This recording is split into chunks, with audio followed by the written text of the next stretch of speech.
Bueno, pues buenos días.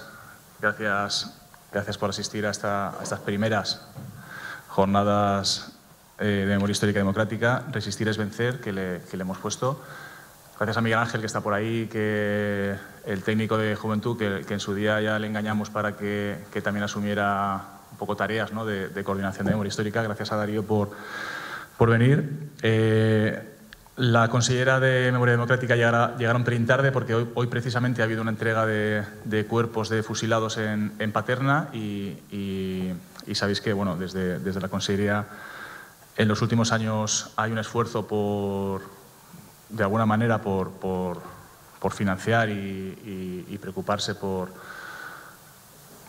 excavar, inhumar, exhumar todas estas fosas con miles y miles de republicanos, represaliados y demás, y entonces llegará lo antes posible, se incorporará y bueno, de alguna manera un poco nos dará la visión de la Consellería de lo que se está haciendo en los últimos años. Bueno, como decía, eran las primeras jornadas. Llevamos ya tiempo intentando preparar unas jornadas en esta legislatura. Llegó la pandemia, nos atropelló como a todos y lo cierto pues es que hemos intentado hacerlas ya en una fase de más o menos plena normalidad como ahora. Por tanto, bueno, estas jornadas se tenían que haber hecho antes, pero yo creo que no se daban las condiciones. Sí que es verdad que en la legislatura anterior no existía la Concejalía de Memoria Histórica, pero sí que se dieron pasos muy significativos en esa tarea, ¿no?, de recuperación de nuestra memoria. Por ejemplo, se dignificó la fosa común que hay en el cementerio de Sagunto, nombramiento de algunas calles, el reconocimiento de los saguntinos que dieron su vida en los campos de exterminio, sobre todo en Mauthausen.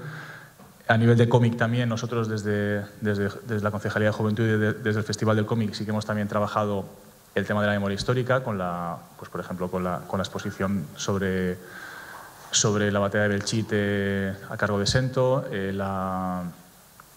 alguna cosa más, sobre todo desde un poco nuestro enfoque dentro del Festival del Cómic.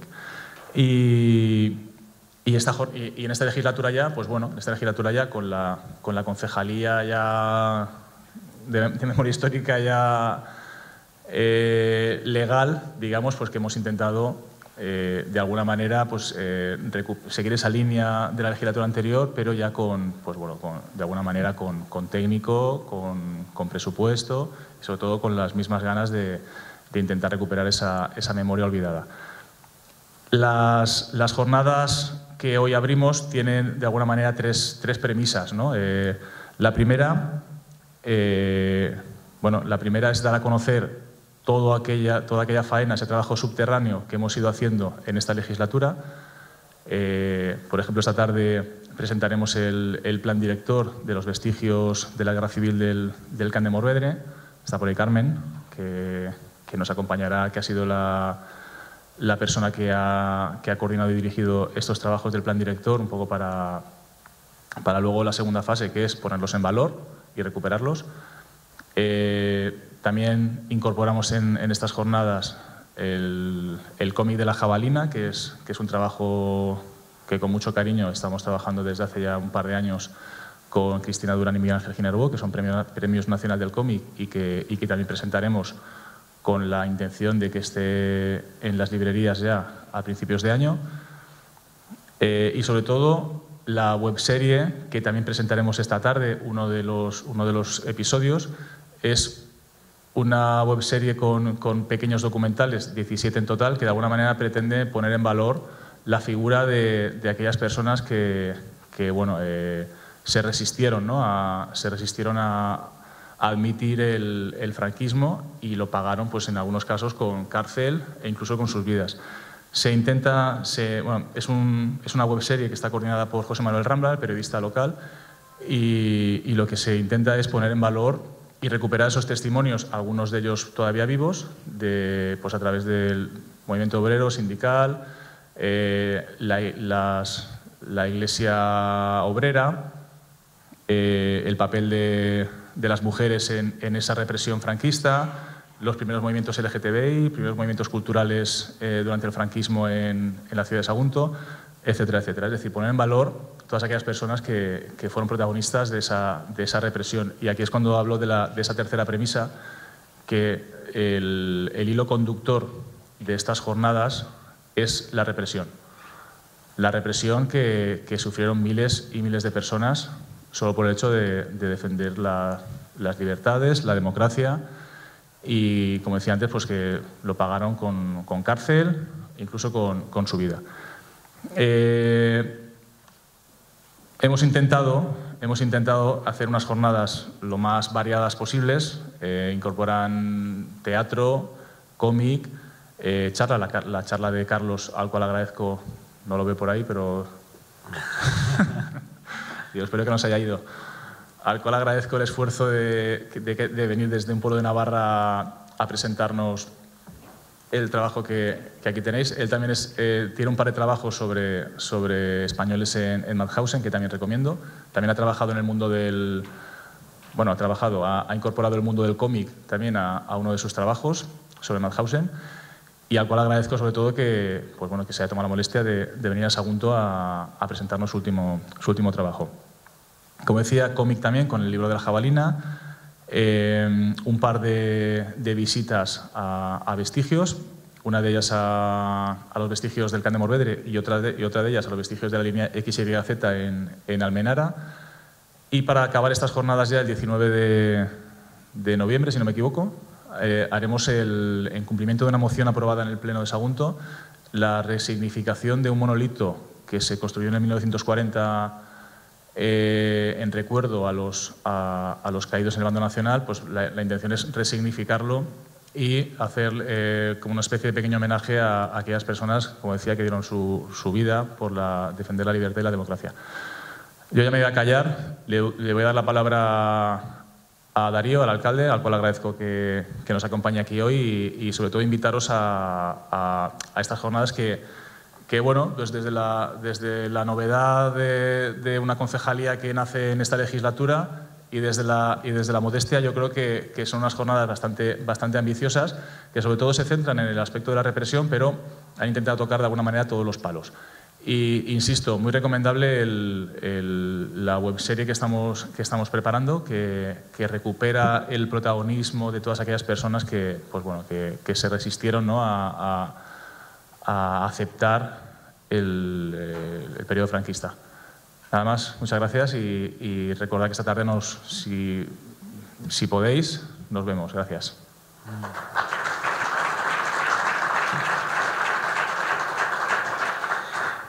Bueno, muy bien, Guillermo, y yo sobre todo pues daros las gracias tanto a Miguel Ángel como a ti por haber llevado adelante este programa, ¿no? Uno de los objetivos que teníamos esta legislatura precisamente era dotar a este ámbito de la memoria histórica y democrática de una línea de continuidad y de una línea clara de responsabilidad. Y precisamente por eso planteamos la creación de esta concejalía, para que tanto desde el ámbito político como desde el ámbito técnico pues estuviesen claras las responsabilidades a la hora de poder llevar hacia adelante este tipo de programas, ¿no?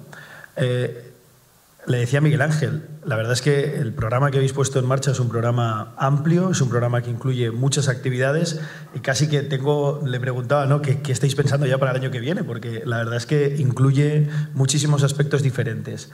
Y desde un ámbito de querer acercar esa parte oscura de nuestra historia y querer hacerlo intentando trasladar el mensaje a través de diferentes formas, ¿no? Tenemos teatro, tenemos cómic, tenemos charlas, tenemos visitas.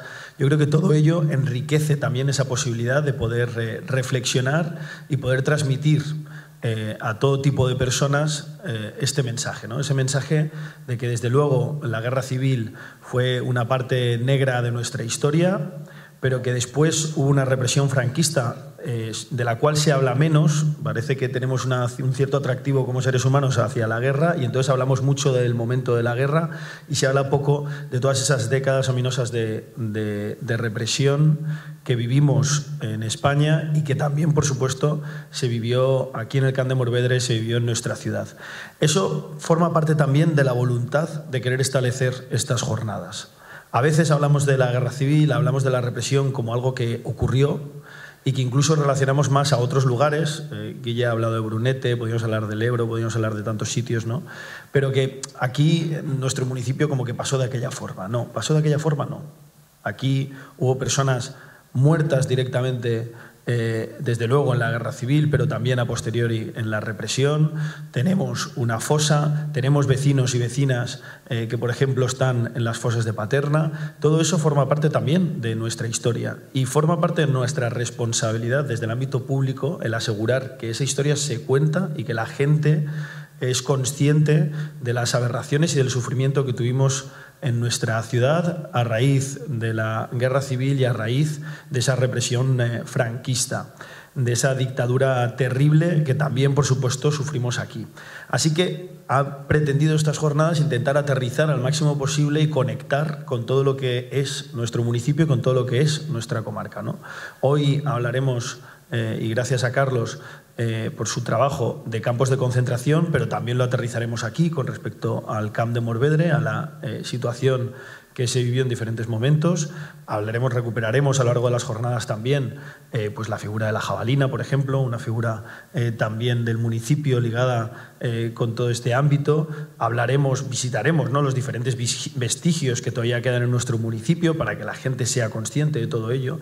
Y con ello pues pretendemos decir que lamentablemente Sagunto y el puerto de Soro una excepción a la hora de todo ese sufrimiento y que precisamente por ello, ¿no?, desde ese paradigma de memoria, de verdad, de justicia, de reparación, es imprescindible que sigamos poniendo en marcha actividades como estas. A partir de ahí, pues animaros, como no puede ser de otra forma, a participar en todas ellas y ayudarnos a que este mensaje pues llegue más lejos. Es imprescindible que aprendamos de nuestros errores, más aún en un momento político en el que se banaliza todo lo que es el fascismo y esa lucha por los derechos humanos. Así que creo que es hoy más perentorio que nunca que continuemos adelante con actividades como esta. Así que, sin más, animaros a continuar participando, a continuar promoviendo, daros una vez más la enhorabuena por el trabajo que habéis desarrollado desde la concejalía y decir que por parte del Ayuntamiento de Sagunto la perspectiva es que estas han sido las primeras jornadas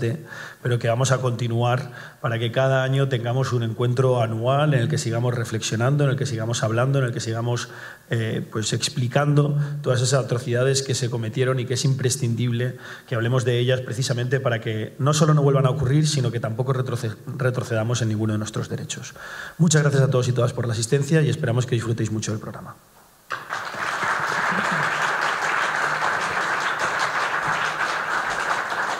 Bueno, después de esta presentación que hemos hecho de las primeras jornadas de memoria histórica y democrática aquí en Sagunto, pues dar la bienvenida a la consellera de Participación, Transparencia, Cooperación y Calidad Democrática de la Generalitat Valenciana, Rosa Pérez. Muchas gracias. En primer lloc, demanar disculpes per el retras, però avui teníem un acte molt emotiu que era l'entrega dels cossos dels exhumats de la fossa 94, se celebraven en aquest moment a Paterna i per tant volia fallar a un acte tan important. Alcalde de l'Ajuntament de Sagunt, Darío Moreno, regidor de Memòria Històrica i Democràtica, Guillermo Sarpedro, ponents i participants, Carlos Hernández, que sé que després farà una ponència molt interessant, amigues i amics, bon dia. En primer lloc, vull agrair la invitació a l'obertura d'aquestes primeres jornades de memòria històrica i democràtica del Camp de Morvedre. També vull felicitar-vos per la magnífica organització. Heu preparat un programa d'activitats tan interessant com intens i diversificat. Malgrat el temps transcorregut des de la Guerra Civil i el final del franquisme, encara avui, al nostre país, estem desenterrant i identificant les víctimes dels assassinats per aquell règim criminal. Com dia, vinc ara del cementeri de Paterna, de l'acte de lliurament, a les famílies de les restes de 10 d'aquells assassinats. I encara ens queda molta feina per fer. Al mateix temps, és molt necessari conèixer i continuar investigant per a poder reparar, en els dos sentits de la paraula, tots aquells aspectes sobre els quals es va imposar el silenci. La construcció del nostre passat, durant molts i molts anys, s'ha format a través del relat del que la història oficial es va voler contar. La dictadura franquista, en la seva primera etapa, que va durar fins al 1948, va ser terrible. Una època marcada per una repressió brutal, amb consells de guerra sumaríssims i afusellaments de milers de persones que després de la derrota del feixisme i la Segona Guerra Mundial es van maquillar i blanquejar amb un relat que encara avui costa molt de desvirtuar.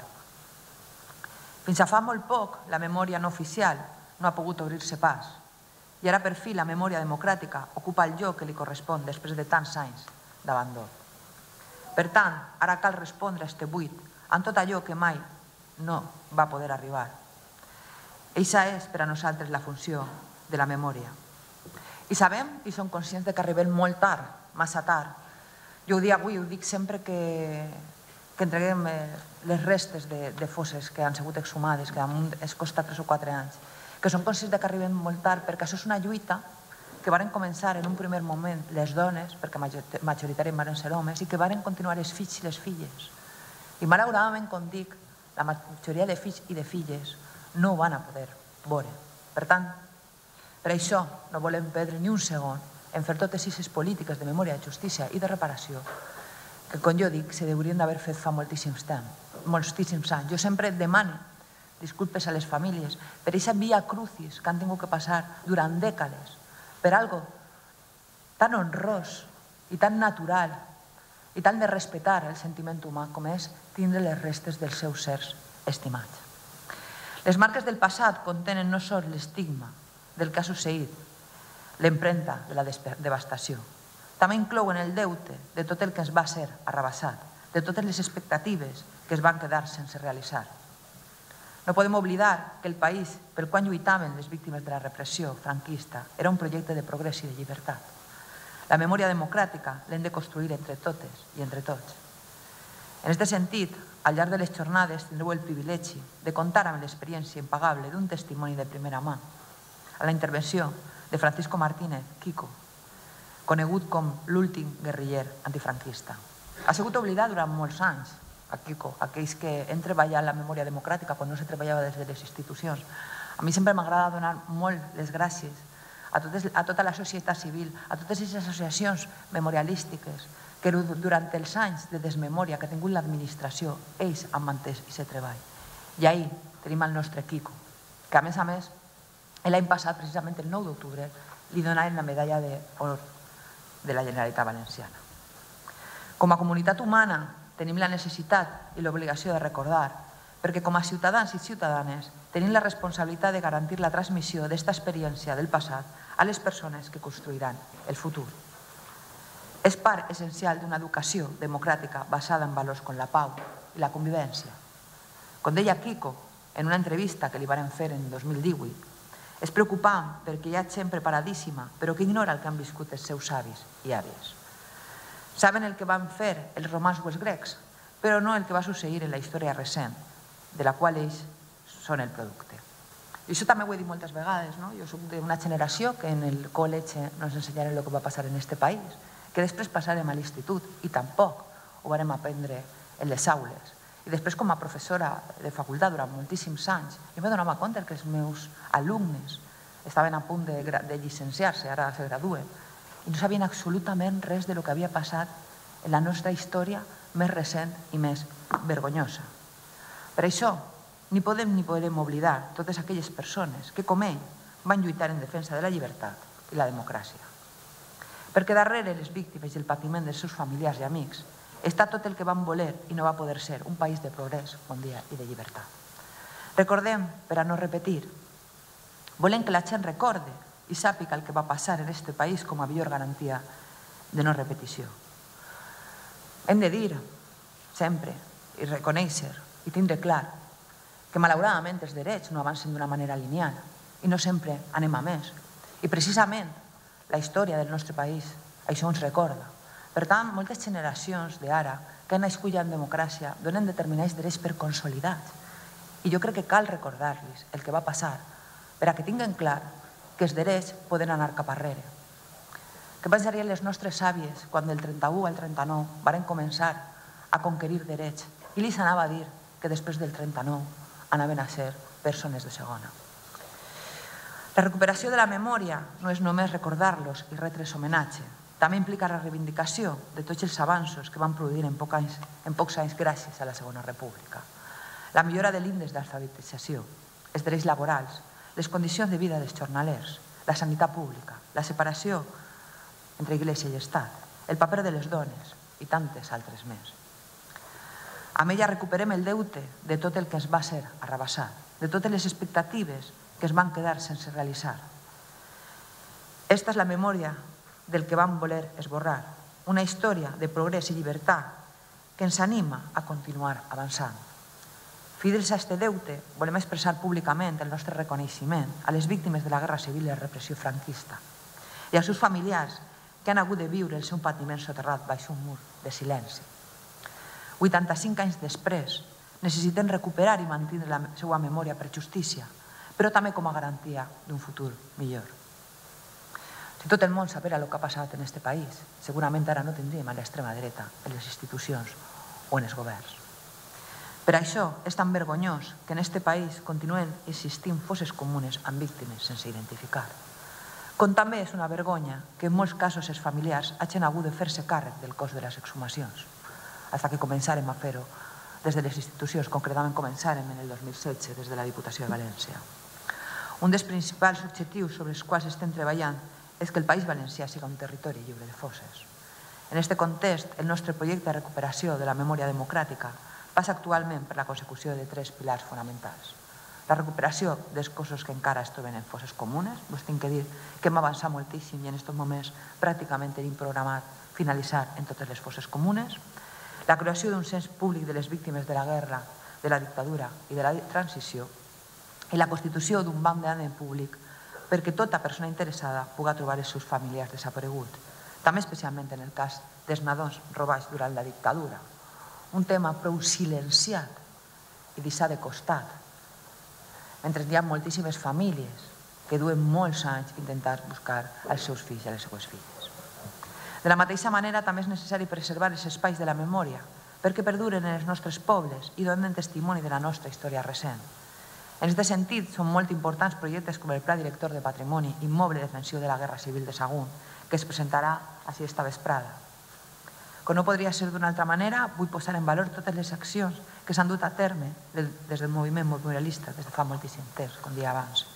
I també aquí des dels ajuntaments, com és este cas, moltes vegades, moltes soles, van apostar per impulsar accions per a recuperar el nostre passat. Aquestes excel·lents jornades són un bon exemple de l'esforç que des de les entitats locals fa per a recuperar la memòria soterrada. Ens permeten abordar des d'una perspectiva local i comarcal tota aquesta història ocultada per una narrativa hegemònica que hem de superar. I ahir ha sigut molt important el treball de les diferents institucions, des de l'administració autonòmica, conjuntament amb les administracions locals, com és este cas. Al mateix temps, ens ajuden a saldar un deute que tenim com a un país, un deute amb nosaltres mateixos. Per acabar, vull transmetre-vos en el meu nom i en el de tota la Generalitat tot el nostre suport. Sabeu que sempre trobareu en nosaltres una administració aliada en aquesta causa. Vos anime a que persevereu en el camí que ens hem marcat per aconseguir els objectius de memòria, justícia i reparació. Sense dubte, és el camí correcte. Moltes gràcies.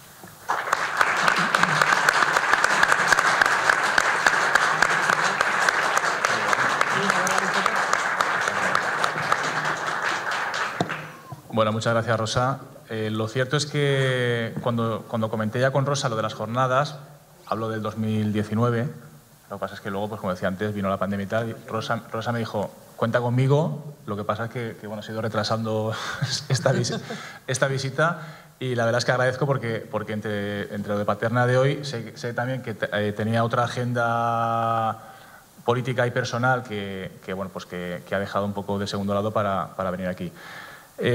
Importante, el plan director que presentamos hoy, que está aquí Carmen, que lo dará a conocer, lo cierto es que estamos ya desarrollando esos proyectos para recuperar estos vestigios, trincheras, nidos, baterías, etcétera, etcétera.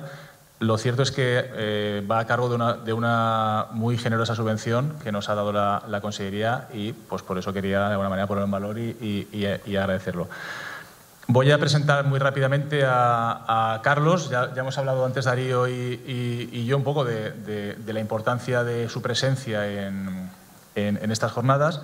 Él es periodista, nacido en Madrid. No me voy a centrar en los medios de comunicación en los que trabajó. Yo creo que todos, o casi todos, lo conocemos. Sobre todo, en los últimos años se ha especializado en investigación sobre la represión de ese franquismo, cosa que, la verdad es que nos venía muy bien dentro de estas jornadas, que, insisto, el hilo conductor de alguna manera ha sido esa represión. Él tiene varios trabajos. Dos de ellos muy vinculados con los españoles, con esos más de 9.000 y pico deportados republicanos en campos de exterminio, la mayoría en Mauthausen. Fue guionista, como decía antes, de un cómic también sobre Mauthausen, y el último trabajo es este que tenemos aquí detrás, creo, sí, que viene, de alguna manera viene a presentárnoslo. Él ha documentado más de 300 campos de concentración durante el periodo franquista, algunos de ellos en el Camp de Morvedre, que es algo que cuesta, que la gran mayoría de la población del Camp de Morvedre no sabe que aquí también, incluso en Camp de Morvedre, en los valles, en Sagunto, hubo campos de concentración. Y nada más, yo le doy la palabra, agradecer a Darío y a Rosa su presencia, y ya le paso por el testigo a Carlos. Insisto, viene de Navarra aposta para explicarnos su último libro. Gracias.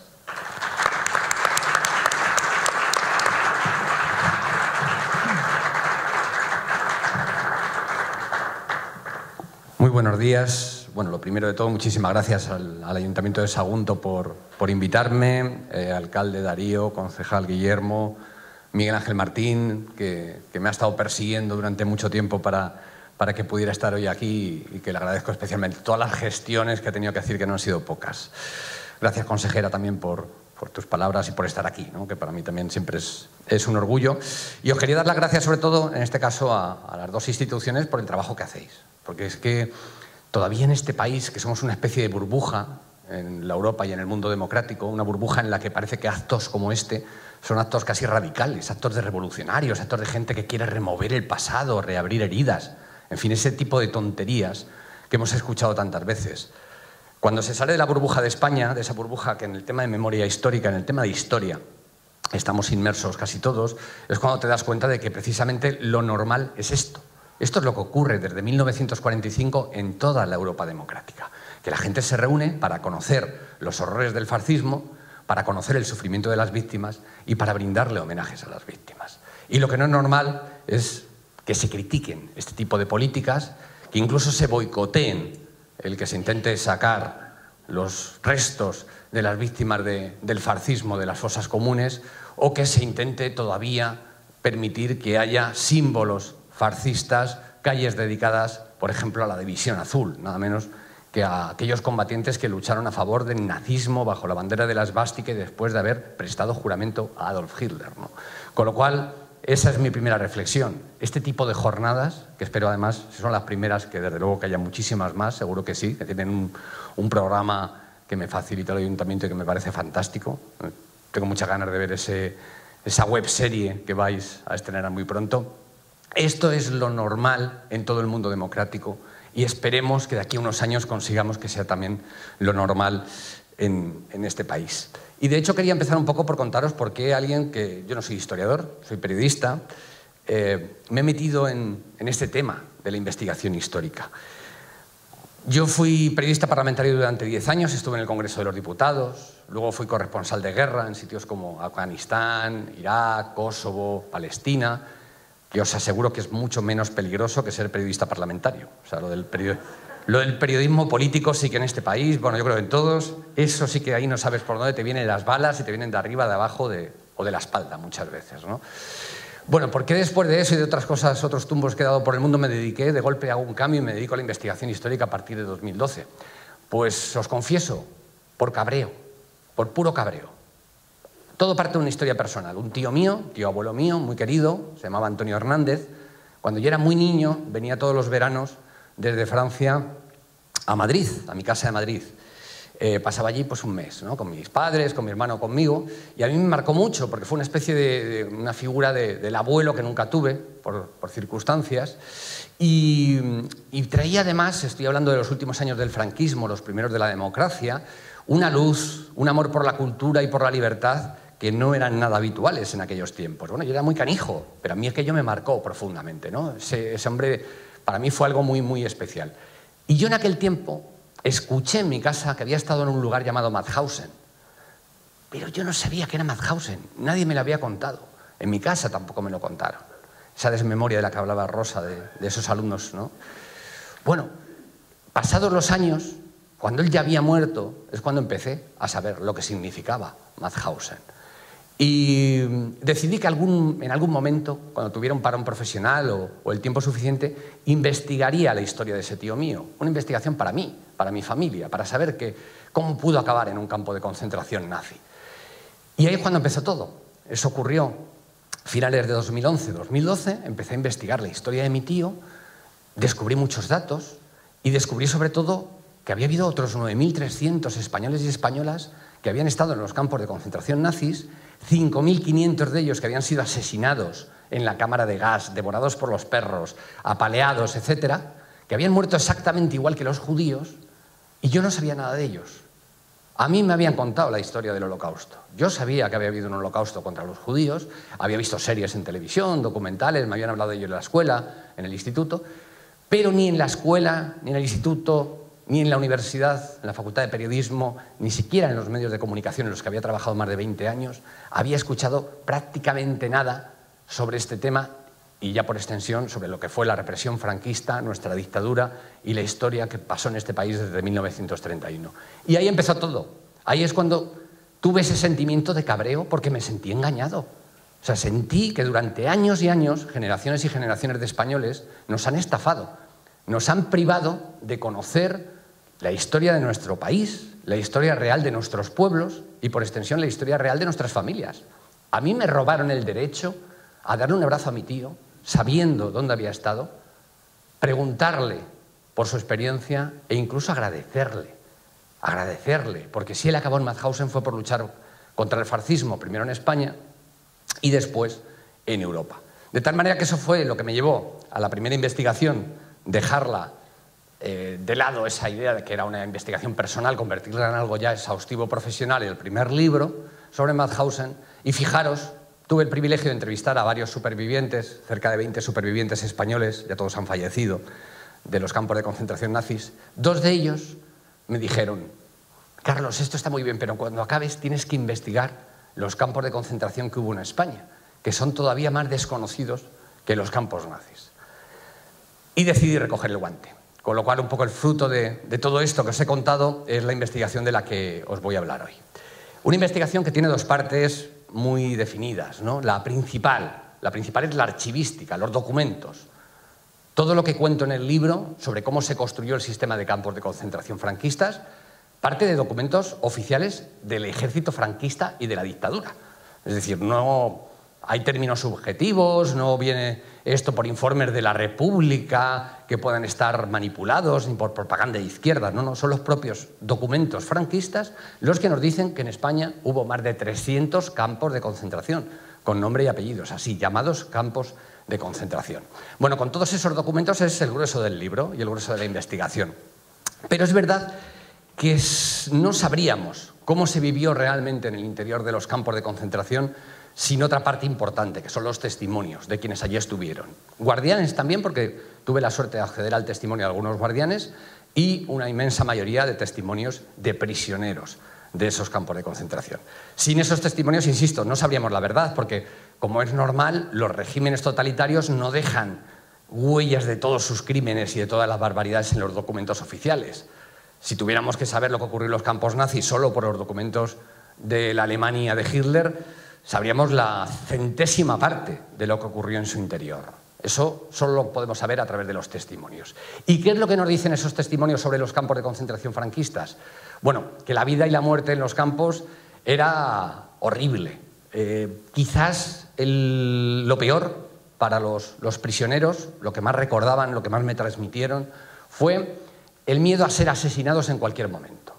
El que llegara la noche y no saber si van a ver el siguiente amanecer, porque prácticamente todas las noches entraban pues, grupos de falangistas, de civiles, de militares, que entraban en los barracones o en las salas donde estaban, y cuando oían abrirse la puerta o oían los pasos, ya sabían que algún compañero o quizás ellos mismos no iban a ver el siguiente amanecer. Eso es lo que más recuerdan como el mayor horror.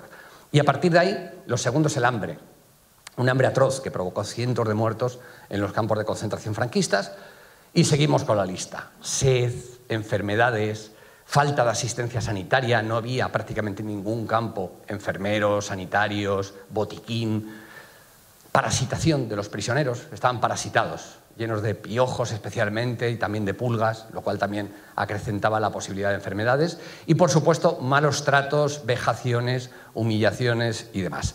Podría tirarme toda la conferencia hablando de cómo se vivía en el interior de esos campos, pero yo creo que esas pinceladas os dan una idea. Habéis leído y sabéis mucho sobre represión en cárceles franquistas, que la vida era, en cierto modo, bastante parecida, o incluso en campos de concentración de otros regímenes totalitarios, con lo cual no me voy a extender más, pero sí quiero que os hagan un resumen los protagonistas. Tuve el privilegio de entrevistar todavía a algunos supervivientes. Con el testimonio que grabé a dos de ellos, Marcos Ana, luego sabéis que se hizo poeta en las cárceles franquistas, estuvo más de 20 años entre campos de concentración y cárceles franquistas. Marcos Ana pasó por los campos de concentración muy cerquita de aquí, en la provincia de Alicante, de Los Almendros y de Albatera. Y Luis Ortiz, un bilbaíno, pasó por el campo de concentración de Irún, por el que se abrió en Bilbao en la Universidad de Deusto, y luego por Miranda de Ebro, además por varios batallones de trabajos forzados. Bueno, pues ellos en 5 minutos os resumen cómo era la vida y la muerte en estos campos de concentración franquistas. Yo soy Marcos Ana y conocí los campos de Los Almendros y de Albatera. En la Universidad de Deusto, un preso más, dormíamos en el suelo, todos los días había que formar para pasar lista y había que cantar el Cara al Sol. Y yo recuerdo, claro, yo no lo cantaba, pero una de las veces alguien me dio un palo en los riñones y a partir de entonces tuve que hacer que cantaba, porque si no movías la boca te pegaban. Me acuerdo que nos comimos era para la primavera, claro, en abril, y nos comimos las flores de los almendros, lo dejamos aquello pelado, ¿no? Porque, claro, todos los que estamos ahí cerca de 20.000. Y claro, había lagartos por todos los lados, con una piedra los aplastaban y se los comían crudos, lagartos crudos. Y alfalfa, yo me acuerdo comer alfalfa y como llevamos a lo mejor pues algún abrigo estos de cuero, lo que sea, ¿no? Y yo me acuerdo que lo cambiamos por alfalfa, fíjate, por un campo de alfalfa que hay ahí cerca y con los guardianes pues lo traficábamos. Una de las veces una pierna de un ganado ya le habían quitado la carne y entonces la tiraron a la campa, al suelo. Cogió el hueso un chico, un preso, en el momento que un perro de aquellos vagabundos que había por allí, pues también se le tiró a coger el muslo, como si vieras a un lobo luchando con un hombre. El hueso era una pierna así de grande, entonces el uno agarraría el hueso con los dientes, el perro, y el otro con las manos, pero al final el brazo izquierdo le destrozó. Pasaba igual con el agua, llegaba una cisterna con agua y aquello era, toda la gente se apelotonaba allí porque, comprendes, con el ansia, con la sed y tal, y no siempre llegaba el agua para todos, o sea que aquello era... Llegó a pesar 38 kilos. 38 kilos un hombre que tenía que trabajar, te puedes figurar. Allí se desmayaban constantemente. Había gente, había catedráticos de todo allí, ¿no? Sí. No había váteres. Encima del río Ebro, allí pusieron unos pinos a 20 metros de altura y allí, entre pinos, allí tenías que bajarte el pantalón y mirabas abajo el río, pues ya tengo 15 o 20 metros de altitud, y decías, joder, aquí más de uno o se ha caído o le han tirado. Y durmiendo en el suelo, claro, estamos todos durmiendo en el suelo, y no ya... Había cantidad de piojos y cantidad de pulgas. La ropa nos la tenían que hervir en unas paelleras grandes para matar los huevos, yo creo que eran de los piojos. Y allí te torturaban, me llevaban a una habitación que no tenía luces, nada más que una luz amarilla, pero para que estuviera aquí tétrico, y en las paredes había sangre. Y trataban a la gente tremendamente mal, eran durísimos con todos nosotros. Eran procedimientos muy bárbaros y a veces muy sutiles, porque yo me acuerdo que una de las cosas que era más dura, y parece una tontería, era que desnudo te tumbaban sobre una mesa y en las nalgas te daban con vergajos de estos de goma, te daban y decían, no queremos que nos digas nada, eso el primer día. Y al día siguiente te cogían otra vez y sobre esa carne macerada seguían macerando, te seguían pegando golpes, y aquello era irresistible, ¿no? Yo tomaba nota a la máquina de lo que los presos declaraban, y al preso que no le gustara lo que contestaba o que no contestaba, el guardia civil le daba un palo en los riñones. Era tremendo, porque ya te digo, luego llegó un momento que tenías toda la trasera, la tenías macerada, y sobre ahí te golpeaban y saltaba la sangre y todo, ¿no? Y desaparecía la gente, a todos los que se los llevaban ya suponías que ese no iba a pasarlo bien, que probablemente les fusilarían o vete a saber lo que pasaría. Y yo despedía no a cientos, quizá a miles de compañeros que iban a ser fusilados. En los años que estuve, pues seguramente más de 1000, ¿no? Y eso es lo que más, en los últimos abrazos, ¿no? La dignidad que tenía aquella gente al salir, ¿no? Y aquellas escenas, es lo que más me persigue perturbando, ¿no? Creer que nos iban a convencer de su política, pero claro, fue un error tremendamente grave, porque si a ti alguien te trata mal, pues generalmente no vas a ser tu amigo de esa persona. Al director de la cárcel, cuando me preguntaba por qué luchas tú, yo le decía, por una sociedad donde no le pueden hacer a usted lo que usted me está haciendo a mí. Y de verdad, eso no era demagogia, era nuestra manera de ser. Nosotros hemos pensado en la venganza política, que ver un día triunfante los ideales por la libertad, ¿no? Pero nunca en una situación que nos permitía cortar el cuello o torturar al que nos había torturado a nosotros. Jamás hemos pensado en eso, ¿no? He tenido que estar mucho tiempo pues callado. Afortunadamente mi mujer, que era más inteligente que yo, fue muy discreta en el barrio de San Ignacio. El vecino mío era policía. El del segundo piso de encima de mi casa era de adoración nocturna. El del tercero era del sindicato. El del cuarto, Dios sabe de dónde sería. Yo creo que hay que luchar porque haya una memoria que permita que la juventud sepa lo que hemos pasado, ¿no? Yo tenía una espina clavada y ahora estoy embalado. El famoso artista, aquel que quería morir con las botas puestas, yo quiero imitarle un poco, no voy a parar. Bueno, y Luis Ortiz no paró, estuvo dando su testimonio hasta el final. Poquito antes de que se publicara el libro, en 2019, falleció. Pero fijaros, tuvo que estar mucho tiempo callado, ¿no? El silencio, ese silencio que todavía sigue habiendo en muchas localidades de nuestro país, ¿no? Por miedo, por desconocimiento. Porque Luis no solo estuvo sin hablar durante la dictadura, sino que no habló hasta bien entrados los años 2000. Porque durante aquellos años, debido a lo que ocurrió en la transición, estos hombres y estas mujeres que habían sufrido lo peor, la represión por defender precisamente la libertad en este país, seguían estando criminalizados, porque en aquella transición se decidió dejar las cosas como estaban, no mirar hacia atrás, no remover el pasado. El problema es que dejar las cosas como estaba era como las dejó Franco, es decir, con una historia absolutamente falsificada en la que se equiparaba a víctimas y a verdugos, en la que se blanqueaba la dictadura y en la que se criminalizó a la democracia republicana, en la que desde luego se incorporaban todos estos hombres. Entramos ya, digamos, en la segunda parte, en la parte más histórica, ¿no? Que espero que tampoco resulte pesada porque es muy interesante. Cómo se construye el sistema de campos de concentración y por qué. Pero antes, dejadme que os haga un apunte sobre la dificultad que todavía en este país tiene investigar estos temas en los archivos. Tenemos varios problemas en los archivos españoles. El primero es irresoluble, que fue la destrucción masiva de documentos que hubo durante la dictadura y que viene a ser normal, ¿no? Los criminales intentan borrar las huellas de sus crímenes y por eso se destruyeron muchísimos documentos, incluso durante los primeros años de democracia. En la época que Rodolfo Martín Villa era ministro del Interior, se destruyó buena parte, por ejemplo, del archivo de Falange, con lo cual multitud de pruebas desaparecieron para siempre. Bien, eso es irresoluble.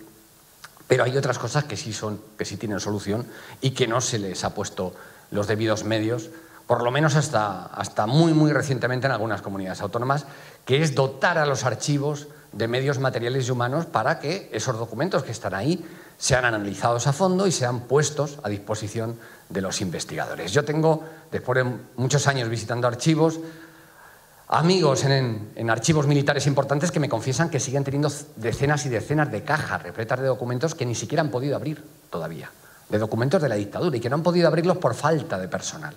Claro, esto podría parecer, bueno, pues, no sé, una falta o un error de prioridades por parte de los distintos gobiernos o la habitual chapuza nacional, por decirlo de alguna manera. Nada de eso. Es decir, eso es parte de la estrategia de la transición. Si no querían que miráramos para atrás, evidentemente había que ponérselo difícil a quien sí quisiera intentarlo. Y por eso nunca ha habido una apuesta real por dotar a los archivos de los medios necesarios. Esperemos que la nueva Ley de Memoria Democrática corrija eso, aunque de momento, por el texto tal y como va, no parece que quede del todo claro. Hay además una dispersión archivística unido a lo anterior brutal. Yo he tenido que visitar para algunos campos de concentración, y no exagero, 15, 20 archivos diferentes. He encontrado documentos en ellos y lo peor es que me he quedado con la sensación de que puede haber documentos de ese campo de concentración en algún otro archivo que es que ni siquiera conozco. Hay una dispersión absolutamente pues tremenda, ¿no? Y que nos dificulta mucho el trabajo. Y hay un último problema que es verdad que quizás es el menos importante a nivel cualitativo, pero simbólicamente es tremendo. Y es que hay multitud de documentos oficiales en manos de fundaciones franquistas. La Fundación Serrano Suñer, la Fundación Francisco Franco, tienen documentos oficiales de todos nosotros, del Estado español. No son documentos privados del dictador o de Serrano Suñer, sino que son de la Jefatura del Estado, del Ministerio de la Gobernación o del Ministerio de Asuntos Exteriores. Yo desde 2011 no he conseguido consultar los documentos de la Fundación Serrano Suñer, yo y muchos otros investigadores. No hay manera. Cada vez te dan una excusa, bueno, imposible. Y en la Fundación Francisco Franco, sí, confieso que sí, me dejaron. Primero te tienes que creer que lo que te enseñan es lo que tienen. En fin, si vas al lugar precisamente que gestionan los herederos del criminal para buscar pruebas de sus crímenes, pues hay que pensar que si había documentos sensibles los habrían destruido, ¿no? Pero bueno, da igual. El problema es cómo tienes que consultar esos documentos. Yo tuve que estar en una sala donde me iban trayendo los papeles, en la que había una bandera con el aguilucho, con el escudo preconstitucional, un retrato del dictador y un busto de Franco. Y ahí, durante horas, tuve que estar consultando documentos. Claro, yo creo que cualquiera lo pensaría, pero yo que en la anterior investigación visité archivos por toda Europa, me imaginaba, digo, ¿alguien podría imaginarse que en Alemania un historiador o un descendiente de una víctima del Holocausto tuviera que consultar archivos en una sala donde hubiera una esvástica o un retrato de Hitler? Impensable, ¿verdad? Bueno, pues aquí, a día de hoy, si queréis consultar algún archivo de la Fundación Francisco Franco, no os lo recomiendo, tendríais que hacerlo en esas condiciones tan paradójicas, ¿no? Tan terribles. Vamos ya con lo que es el sistema concentracionario franquista, un poco con el detalle, y hay un primer dato muy importante. Cuando hablamos de campos de concentración siempre solemos pensar, como es lógico, lo primero que nos viene a la cabeza es Auschwitz, los campos nazis, entonces pensamos que era lo peor. Y en el caso nazi es verdad, los campos de concentración dentro de la barbaridad y las cárceles y todo lo que tenían los nazis fue lo peor del sistema represivo nazi. Pero en el caso franquista no fue así. En el caso franquista fue una herramienta más, no hay que exagerar las cosas, fue una herramienta más del sistema represivo.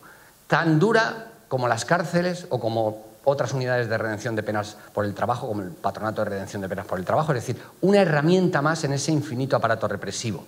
Había campos de concentración que podían ser más duros que la mayoría de las cárceles, pero en general, las cárceles fueron todavía peores que los campos de concentración franquistas. Fueron terribles todos, evidentemente, campos, cárceles, el resto de recintos de reclusión, pero no hay que exagerar y no hay que pensar por el hecho de que un lugar era campo de concentración que podía ser más terrible que la cárcel que estaba en el pueblo al lado. En este caso fue una herramienta más, y así tenemos que estudiarla, del sistema represivo franquista. Eso sí, de una represión, y esto es muy importante destacarlo, premeditada, porque en ese blanqueamiento de la dictadura nos han venido a decir en los últimos 80 años, poco más o menos, que bueno, que los dos bandos hicieron lo mismo, que la represión republicana fue tan brutal que poco más o menos que la represión franquista fue consecuencia de una respuesta a o equipararse a la represión republicana. Bueno, nada de eso es verdad y los documentos así lo atestiguan. La represión franquista estaba premeditada desde mucho antes del golpe de Estado. Era una estrategia de exterminar ideológicamente a quienes no pensaban como ello. Y lo tenemos documentado. Las famosas directrices, bueno, no tan famosas, deberían ser mucho más famosas, directrices secretas que el general Mola, el director del golpe de Estado, envía a los generales que están preparando la sublevación. Empiezan en abril de 1936, la primera directiva, estamos hablando de 3 meses antes del golpe de Estado, del 17 y 18 de julio, ya decían lo que iban a hacer. Y fijaros, decían que iban a exterminar al adversario político pensando que no iba a haber guerra. Ellos creían que el golpe de Estado iba a triunfar en unas pocas horas o en unos pocos días en todo el Estado español. Y aún así, ¿qué es lo que Mola le decía a sus compañeros de armas que tenían que hacer cuando tomaran el poder? Eliminar a los elementos izquierdistas, 2 puntos, comunistas, anarquistas, sindicalistas, masones, etc. Ahí cabe todo. La acción ha de ser en extremo violenta para reducir lo antes posible al enemigo aplicando castigos ejemplares. Hay varias de estas directrices, una también muy escalofriante es la que dedica a los militares que no se vayan a sumar a la sublevación, diciendo que a los compañeros que no se comporten como compañeros hay que ser especialmente duros e inflexibles con ellos. Con lo cual tenían claro que a los militares que no se suman a la sublevación iban a ser los primeros en ser fusilados. Bueno, 18 de julio, abril del 36 hasta julio del 36, este era el plan de exterminio ideológico que tenían. Y cuando se produce el golpe de Estado, se limitan a ejecutarlo. Y la mejor prueba es lo que ocurre en aquellos lugares de España, casi la mitad de España, que no hubo guerra, porque cayeron estas zonas en manos franquistas en unas pocas horas o en unos pocos días. No hubo víctimas de derechas, no hubo violencia republicana, y aún así la represión fue igual de brutal. Hay muchos ejemplos, pero por daros algunos, ¿no? En el Protectorado de Marruecos, en 24 horas estaba en manos franquistas, ni una sola víctima de derechas, 800 asesinados. La mayoría, por cierto, militares que no se habían sumado a la sublevación. En Canarias, lo mismo, y aún así, 2.600, 3.000 asesinados. En Navarra, 3.500. Y por dar un ejemplo, ya no solo de cantidad, sino de el objetivo, quiénes eran, el ejemplo de Galicia. Podríamos usar de cualquier otra comunidad de las que he hablado antes, pero Galicia, que es yo creo que un ejemplo muy bueno, ¿no? En unos pocos días caen manos franquistas, no hay víctimas de derechas y aún así 4.700 asesinados. ¿Y quiénes estaban entre esos asesinados? Los 4 gobernadores civiles, los alcaldes de las principales ciudades y también de muchísimos municipios pequeños, 2 generales, un contraalmirante, muchísimos maestros, por supuesto, los maestros fueron otro de los objetivos, ¿no? Ese muere la inteligencia que dijo Millán Astray fue uno de los lemas de la sublevación, con lo cual muchos maestros cayeron también, y mujeres, muchas mujeres, ¿no? Por ejemplificarla o poner un símbolo que de alguna manera las pueda representar a todas. En el caso de Galicia, Joana Capdevila, que tenía un doble delito, era la esposa del gobernador civil de A Coruña y además era un importante intelectual. Bueno, no les importó que estuviera embarazada y fue asesinada en la puerta de su casa. Insisto, era una estrategia, lo decían ellos. Yo le dedico en el libro, no sé si 10 páginas, 15 páginas, a recopilar frases de discursos públicos de estos generales golpistas diciendo que iban a hacer esto, que iban a asesinar, que no iba a haber piedad para el adversario, que si hacía falta matarían a media España para acabar con el marxismo, decían ellos, ¿no? Y tenemos hasta documentos sonoros, muchos lo conoceréis, pero yo creo que es muy importante que se escuche en las escuelas lo que, por ejemplo, el general Queipo de Llano le decía a sus tropas. Esto lo escuchaban las tropas franquistas que estaban a las órdenes de Queipo de Llano cuando estaban a punto de entrar en un pueblo ocupado por los republicanos. Cuando estaban a punto de invadirlo y de asaltarlo, escuchaban a su general animándole, por ejemplo, a violar mujeres republicanas. Nuestros valientes legionarios irregulares han demostrado a los rojos cobardes lo que significa ser hombres de verdad. Y de paso también a sus mujeres. Esto está totalmente justificado porque estas comunistas y anarquistas predican el amor libre. Ahora por lo menos sabrán lo que son hombres y no milicianos maricones. No se van a librar por mucho que berreen y pataleen. Lo decían, no lo ocultaban. Lo mismo pasaba con los campos de concentración. Un ejemplito, fijaros, un periódico falangista que se editaba en varias ciudades, en este caso es La Portada de Cádiz, y tenía un lema, una especie de leitmotiv. ¿Y cuál era? Crearemos campos de concentración para vagos y maleantes políticos, para masones y judíos, para los enemigos de la patria, el pan y la justicia. En territorio nacional no puede quedar ni un judío, debajo dice algo así como ni un masón ni un rojo.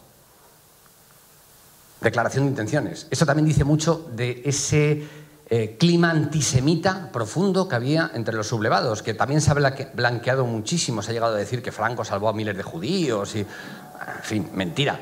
Es verdad que Franco salvó a pequeños grupos de judíos justo al final de la guerra, cuando ya él sabía que Hitler la iba a perder para intentar congraciarse con los aliados, pero durante el grueso de la guerra mundial, España fue un país que obstaculizó precisamente la entrada de judíos que intentaban escapar a través de los Pirineos. Y de hecho, los diplomáticos franquistas que sí respondieron a su, digamos, ideología cristiana e intentaron salvar grupos de judíos, muchos lo consiguieron, como el caso de Ángel Sadbriz en Budapest, lo hicieron desobedeciendo las órdenes de Madrid e incluso jugándose el puesto de trabajo. Varios de ellos fueron cesados precisamente por salvar judíos, con lo cual ese clima antisemita desde luego estaba muy presente también entre los sublevados. ¿En qué consistía el sistema concentracionario franquista? Yo he documentado 303 campos. Si tenéis ocasión de ojear el libro veréis que hay alguno menos, porque he podido actualizarlo, digamos, si tengo algún campo más, pero vamos, 303 campos de concentración repartidos por toda España, que es muy importante también destacarlo. Como tenemos esa idea siempre de campo de concentración Auschwitz o Mauthausen, pensamos en general en un recinto de alambradas, con barracones de madera y demás. Hubo muchos campos de concentración franquistas que fueron así. Aquí en la Comunidad Valenciana, precisamente, la mayoría fueron así. Pero en el resto de España se utilizaron muchas veces edificios, se aprovecharon edificios. Edificios que hoy pasamos por la puerta y no sabemos que fueron campos de concentración. No hay una maldita placa, no hay un panel informativo que nos lo diga. Plazas de toros, campos de fútbol, iglesias, conventos, incluso hoteles de lujo, ¿no? Como el Parador de San Marcos en León o el Parador de Lerma. Institutos donde estudian nuestros hijos, que tampoco están identificados. En Madrid el Instituto Miguel de Unamuno, en Cantabria el Instituto Manzanedo o la misma Universidad de Deusto que antes hemos mencionado. Bueno, pues todos estos edificios deportivos, religiosos y demás fueron también reutilizados como campos. O sea que en el caso de los campos franquistas no hay que pensar solo en ese recinto alambrado con barracones. Y aparte de estos campos, hay que destacar que también dentro del sistema concentracionario franquista había cientos de batallones de trabajadores. Esto viene a ser un poco la figura, los que conocéis la historia de los campos nazis sabéis que un campo nazi no era solo el recinto central, es decir, Auschwitz no era solo Auschwitz, o Mauthausen no era solo Mauthausen. Luego había multitud de subcampos que dependían de ese campo central, a veces hasta más de 100 kilómetros de distancia. Esto tiene su lógica. Los nazis querían a los prisioneros para explotarlos laboralmente. Si tenían que trabajar en una fábrica que estaba a lo mejor a 60 kilómetros del campo de concentración, no les interesaba estar trayéndolos, llevándolos y trayéndolos todos los días desde el campo central. Entonces montaban un pequeño campo alrededor de esa fábrica y allí los prisioneros dormían en sus barracones, estaban las garitas de vigilancia, eran subcampos de concentración. Si habéis visto la lista de Schindler, seguro que muchos de vosotros sí, pues es un poco lo que se crea en torno a la fábrica de Schindler, un pequeño subcampo de concentración. Bueno, pues en el caso franquista, los subcampos de concentración, realmente, esa misma figura, eran estos batallones de trabajadores. Había que reconstruir un puente, estaba muy lejos de un campo, creaban un batallón y lo mandaban a ese puente, y de ahí a cualquier otro sitio, con lo cual es muy importante destacar esa presencia de batallones. Por todos estos recintos, tanto campos como batallones, pasaron entre 700.000 y 1 millón de prisioneros. Muchos de nuestros padres, abuelos o bisabuelos estuvieron allí, aunque luego no lo dijeran y guardaran silencio, entre 700.000 y 1 millón. Y todos tenían algo en común, no habían sido acusados de nada. No tenían ninguna causa, no habían sido juzgados, no habían sido condenados, ya digo, ni acusados de nada. Eran en su mayor parte prisioneros de guerra y había también un porcentaje muy importante de civiles que de alguna manera los franquistas consideraban recuperables, es decir, que no habían sido especialmente activos en la época republicana. En vez de mandarlos a las cárceles, los mandaban también a los campos de concentración. ¿Cuándo empieza todo? Bueno, premeditación, lo decía al principio, ¿no? Fijaros si era premeditado que ya la noche del 18 al 19 de julio del 36 se abre el primer campo de concentración en este lugar. Es una fortaleza árabe, la Alcazaba de Zeluán, en el protectorado de Marruecos. Este fue el primer campo de concentración franquista. A partir de aquí se abre un primer año que es un tanto caótico, porque, como os decía al principio, los golpistas pensaban que iban a triunfar relativamente rápido, no esperaban que se prolongara, que hubiera tanta resistencia republicana, con lo cual el primer año es un poco de improvisación. Cada general, tipo de Llano, Mola, va abriendo campos de concentración donde considera oportuno. Hay un cierto caos organizativo y sobre todo una descentralización. En 1937, en el verano, cambia todo. Franco se da cuenta que la guerra va para largo, es consciente de que tiene miles y miles de prisioneros en los campos de concentración que no está utilizando adecuadamente. Con lo cual crea un organismo, la Inspección de Campos de Concentración. Esto también, por si alguien alguna vez os dice que no existieron los campos de concentración en España. Había un organismo que los dirigía, la Inspección de Campos de Concentración. Se me ha ido esto, perdonad. Aquí. Ese es el sello de la Inspección de Campos de Concentración, julio del 37, que se encarga de centralizarlo todo, que todo pase por él y de esta manera aprovechar mucho mejor a esos trabajadores esclavos. Aquí viene ya, digamos, el auge de los batallones de trabajadores. Crean muchos batallones de trabajadores y desde Burgos, donde tiene el dictador o el futuro dictador su cuartel general, los van distribuyendo donde más los necesitan. Que necesitamos cavar trincheras en tal sitio, mandan un batallón. Que hay que reconstruir un pueblo, lo mandan para allá, ¿no? Esa centralización les resulta muy útil durante la guerra.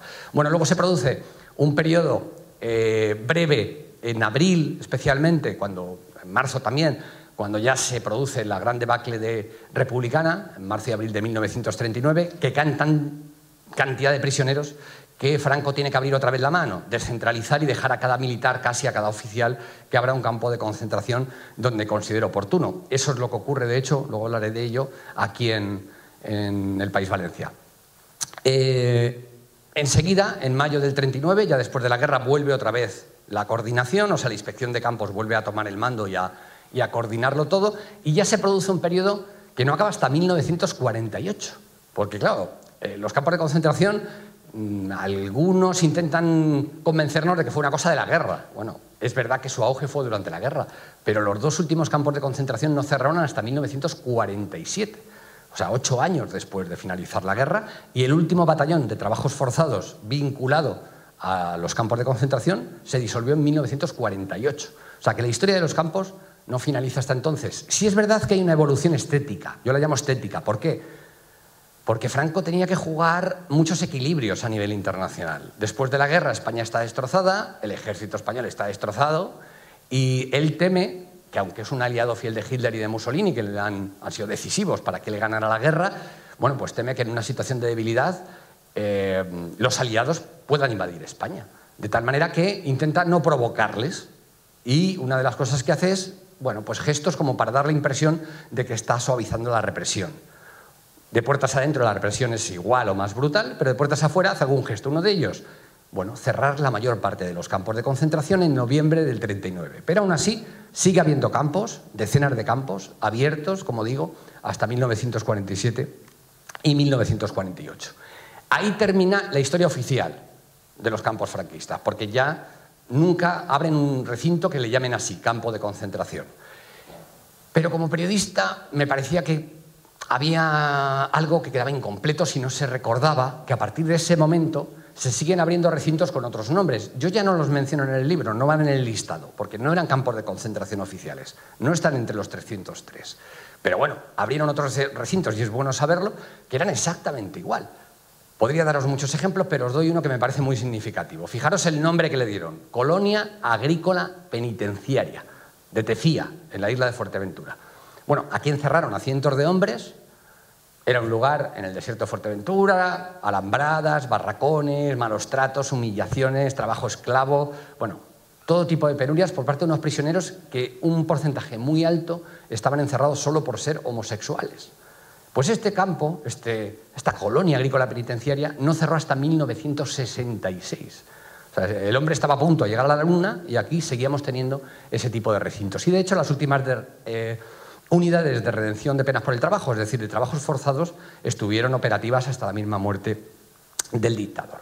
Vamos con los campos más cercanos, a vosotros, ¿no? Es decir, la Comunidad Valenciana fue una de las que más campos tuvo, como os digo, en la última etapa, salvo en una parte de Castellón, que sí estaba en manos franquistas desde antes, como es lógico, hasta el final de la guerra no se abren aquí los campos de concentración y, por tanto, tienen en general una duración bastante corta, no están abiertos durante mucho tiempo, pero el número fue muy importante, 43, repartidos de esta manera, 10 en Alicante, 12 en Castellón y 21 en la provincia de Valencia.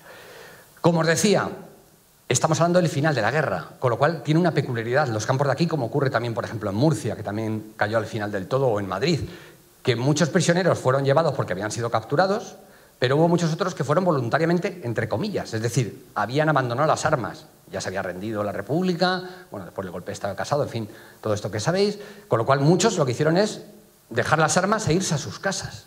¿Y qué se encontraron? Que cuando las tropas franquistas entraban en sus pueblos o en sus ciudades, publicaban bandos en los que les ordenaban presentarse en los campos de concentración. Este es, por ejemplo, el que se publicó en la ciudad de Valencia, uno de ellos, no fue el único. En la prensa de Valencia se publicó este bando ordenando a quienes habían estado en el Ejército Rojo, decían, en el Ejército Rojo, ¿no? Nunca se llamó Ejército Rojo, era el Ejército Popular, como sabéis, o Ejército de la República, les ordenaba que se presentaran en el campo de concentración y especificaba dónde estaba el campo de concentración, en la Plaza de Toros, ¿no? Allí fue en Valencia, en la ciudad, donde estuvo el campo de concentración. Pero ¿dónde estaban todos? No voy a hablar solo del de la capital. ¿Dónde estaban los campos valencianos? Pues, como son tantos, los enumero, a secas, ¿no? Alberic, Alzira, Carcaixent, Castelló, Catarroja, Manuel, Montserrat, Ontinyent. En Ontinyent estaba en el campo de fútbol. Este es de los pocos que sabemos la localización exacta, porque de la mayoría sabemos que estaban en las afueras, pero como estaban en algún tipo de terreno descampado, la ubicación exacta no sabemos. Pero en el caso de Ontinyent sí sabemos que estaba en el campo de fútbol. Ribarroja, Benaguasil, Sueca, Utiel, Villar del Arzobispo y los que os quedan más cerca a vosotros, ¿no? Algar de Palencia, Estivella, que además de este tenemos un poquito más de documentación, sabemos que llegó a tener hasta 2.000 prisioneros. Entre Faura y Cuartel fue otro campo importante con más de 2.000 prisioneros y también sabemos dónde estaba, en una fábrica de ladrillos llamada El Rajolar. Entre los pueblos de Gillet y Petrés, en Quart de les Valls, en Torres Torres, un campo importantísimo también, el de Torres Torres, con 1.500 prisioneros. Valencia, que tampoco lo teníais lejos, desde luego. Plaza de Toros. Esta es, que yo sepa, la única fotografía que hay de la Plaza de Toros cuando funcionó como campo de concentración, con cientos, miles de prisioneros que estaban ahí hacinados, del que tenemos testimonio no solo del sufrimiento dentro, sino también fuera, de cómo mujeres que acudieron para llevar comida o ropa a sus hombres, maridos, hijos o padres, fueron violadas por los guardianes. De esos tenemos algunos testimonios orales.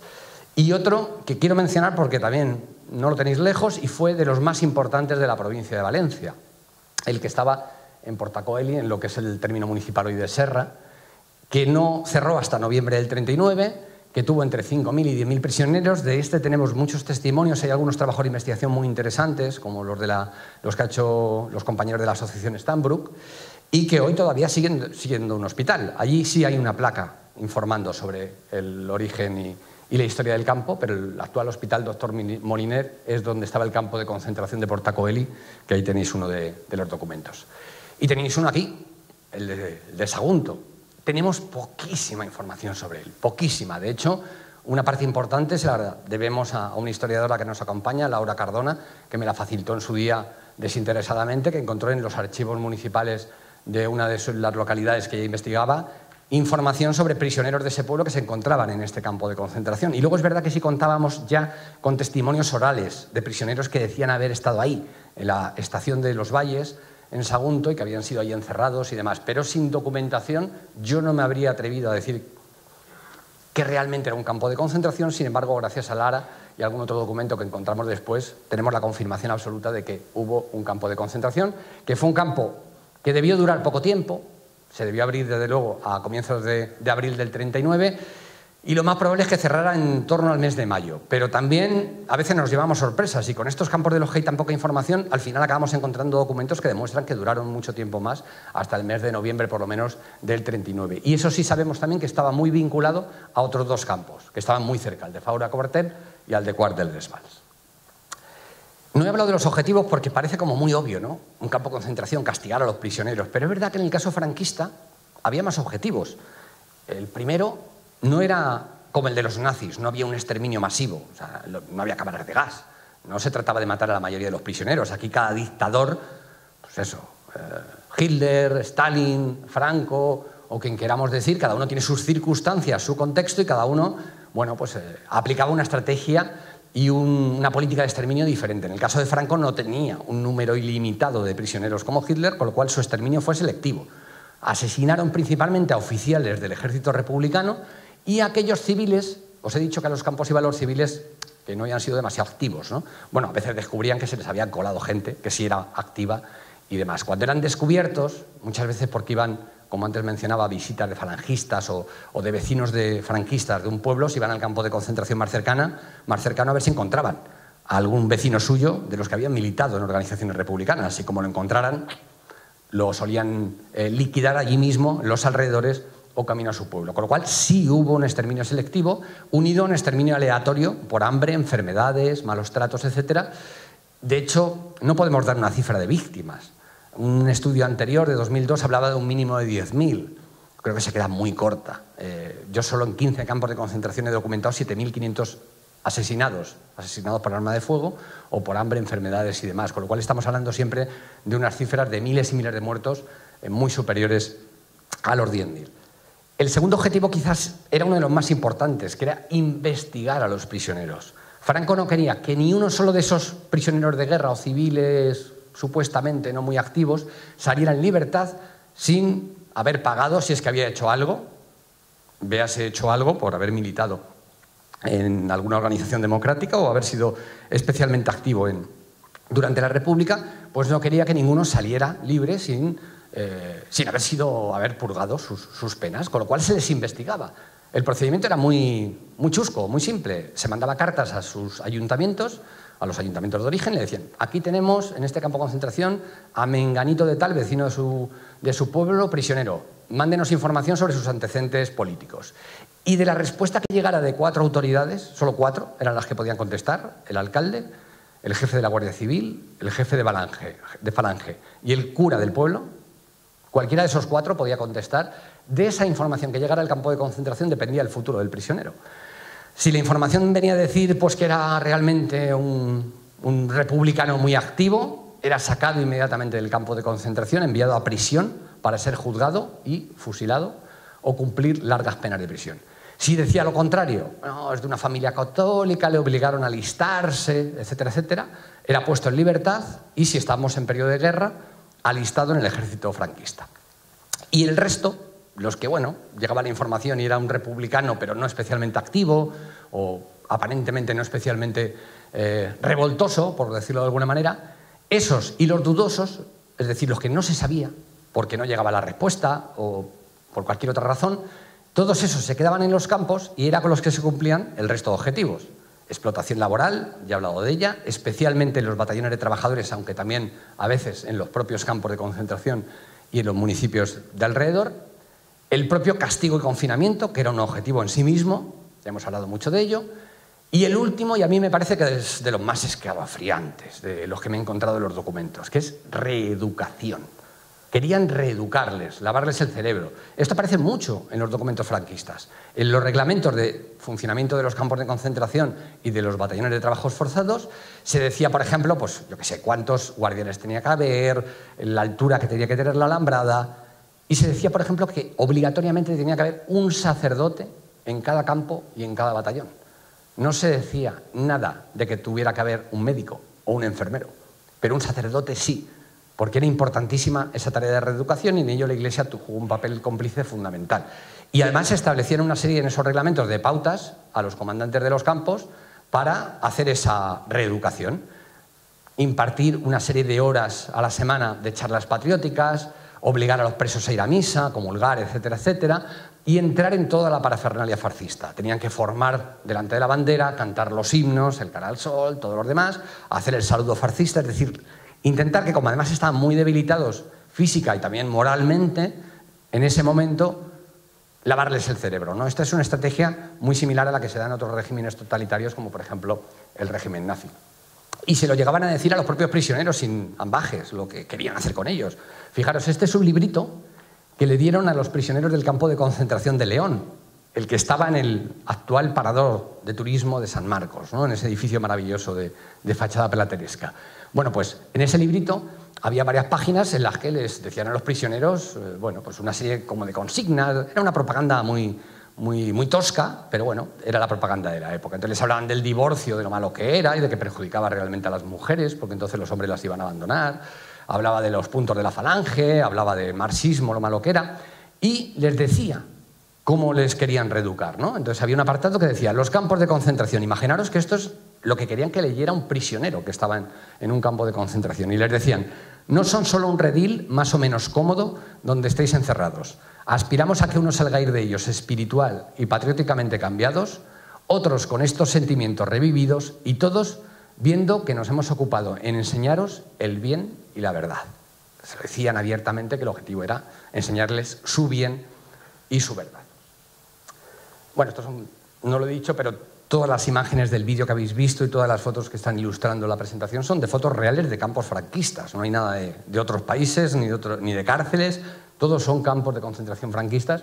La de la derecha, concretamente, es de una comunión de un prisionero en el campo de Lerma, el campo de concentración de Lerma en Burgos. Le daban tanta importancia a esto de la reeducación que cuando había algún prisionero que cedía y para salvar su vida pues comulgaba o decidía bautizarse, mandaban incluso fotógrafos del servicio de propaganda del ejército para hacer fotografías y los informes llegaban a la propia mesa del dictador para demostrar que no solo les habían derrotado en el terreno de batalla, sino que ya estaban empezando a derrotarles, o eso creían, en el terreno ideológico. Termino, pero voy terminando con algo que yo veía que se me quedaba, lo habréis notado durante la presentación, que apenas no he hablado de mujeres, ¿no? Y es que durante la investigación me di cuenta que prácticamente no hubo mujeres en los campos de concentración. En la mentalidad profundamente machista de los sublevados, el lugar de represión de la mujer republicana fueron las cárceles. Cárceles llamadas de todas las maneras, porque a veces les llamaban centros de ejercicios espirituales, conventos de retiro. De hecho, muchas veces eran monjas las que llevaban la disciplina de una forma especialmente cruel en estos recintos.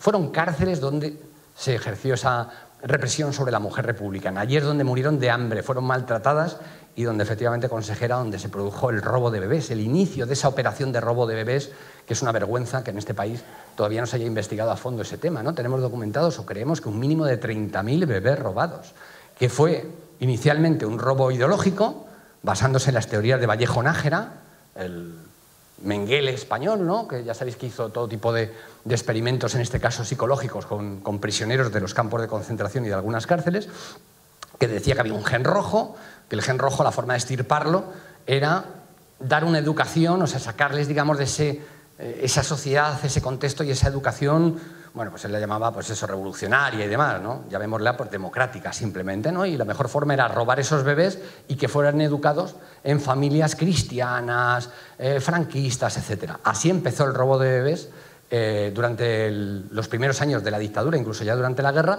y luego acabó derivando incluso en un negocio, como suele ocurrir, ¿no? con esta gente. Acabaron directamente vendiendo los bebés, que se los robaban, en este caso ya casi a cualquiera de una familia desfavorecida, y se lo entregaban a familias que pagaban por ellos. Con lo cual, os digo, se me quedaban fuera. Es verdad que he encontrado grupos pequeños en media docena de campos de concentración que casi siempre pasaron poco tiempo, pero hay una excepción, y aunque sea la excepción, tratándose de mujeres hay que destacarla porque además fue muy importante. Un pequeño, y no tan pequeño, un campo de concentración mediano ubicado en Asturias, en el municipio de Castropol, en una playa muy bonita, quizás alguno la habéis visitado, que es la playa de Arnao, está ya muy cerquita de la frontera con Galicia. Allí los franquistas abrieron un campo de concentración, llamémosle normal, durante la guerra, como todos los que hemos estado hablando durante la charla.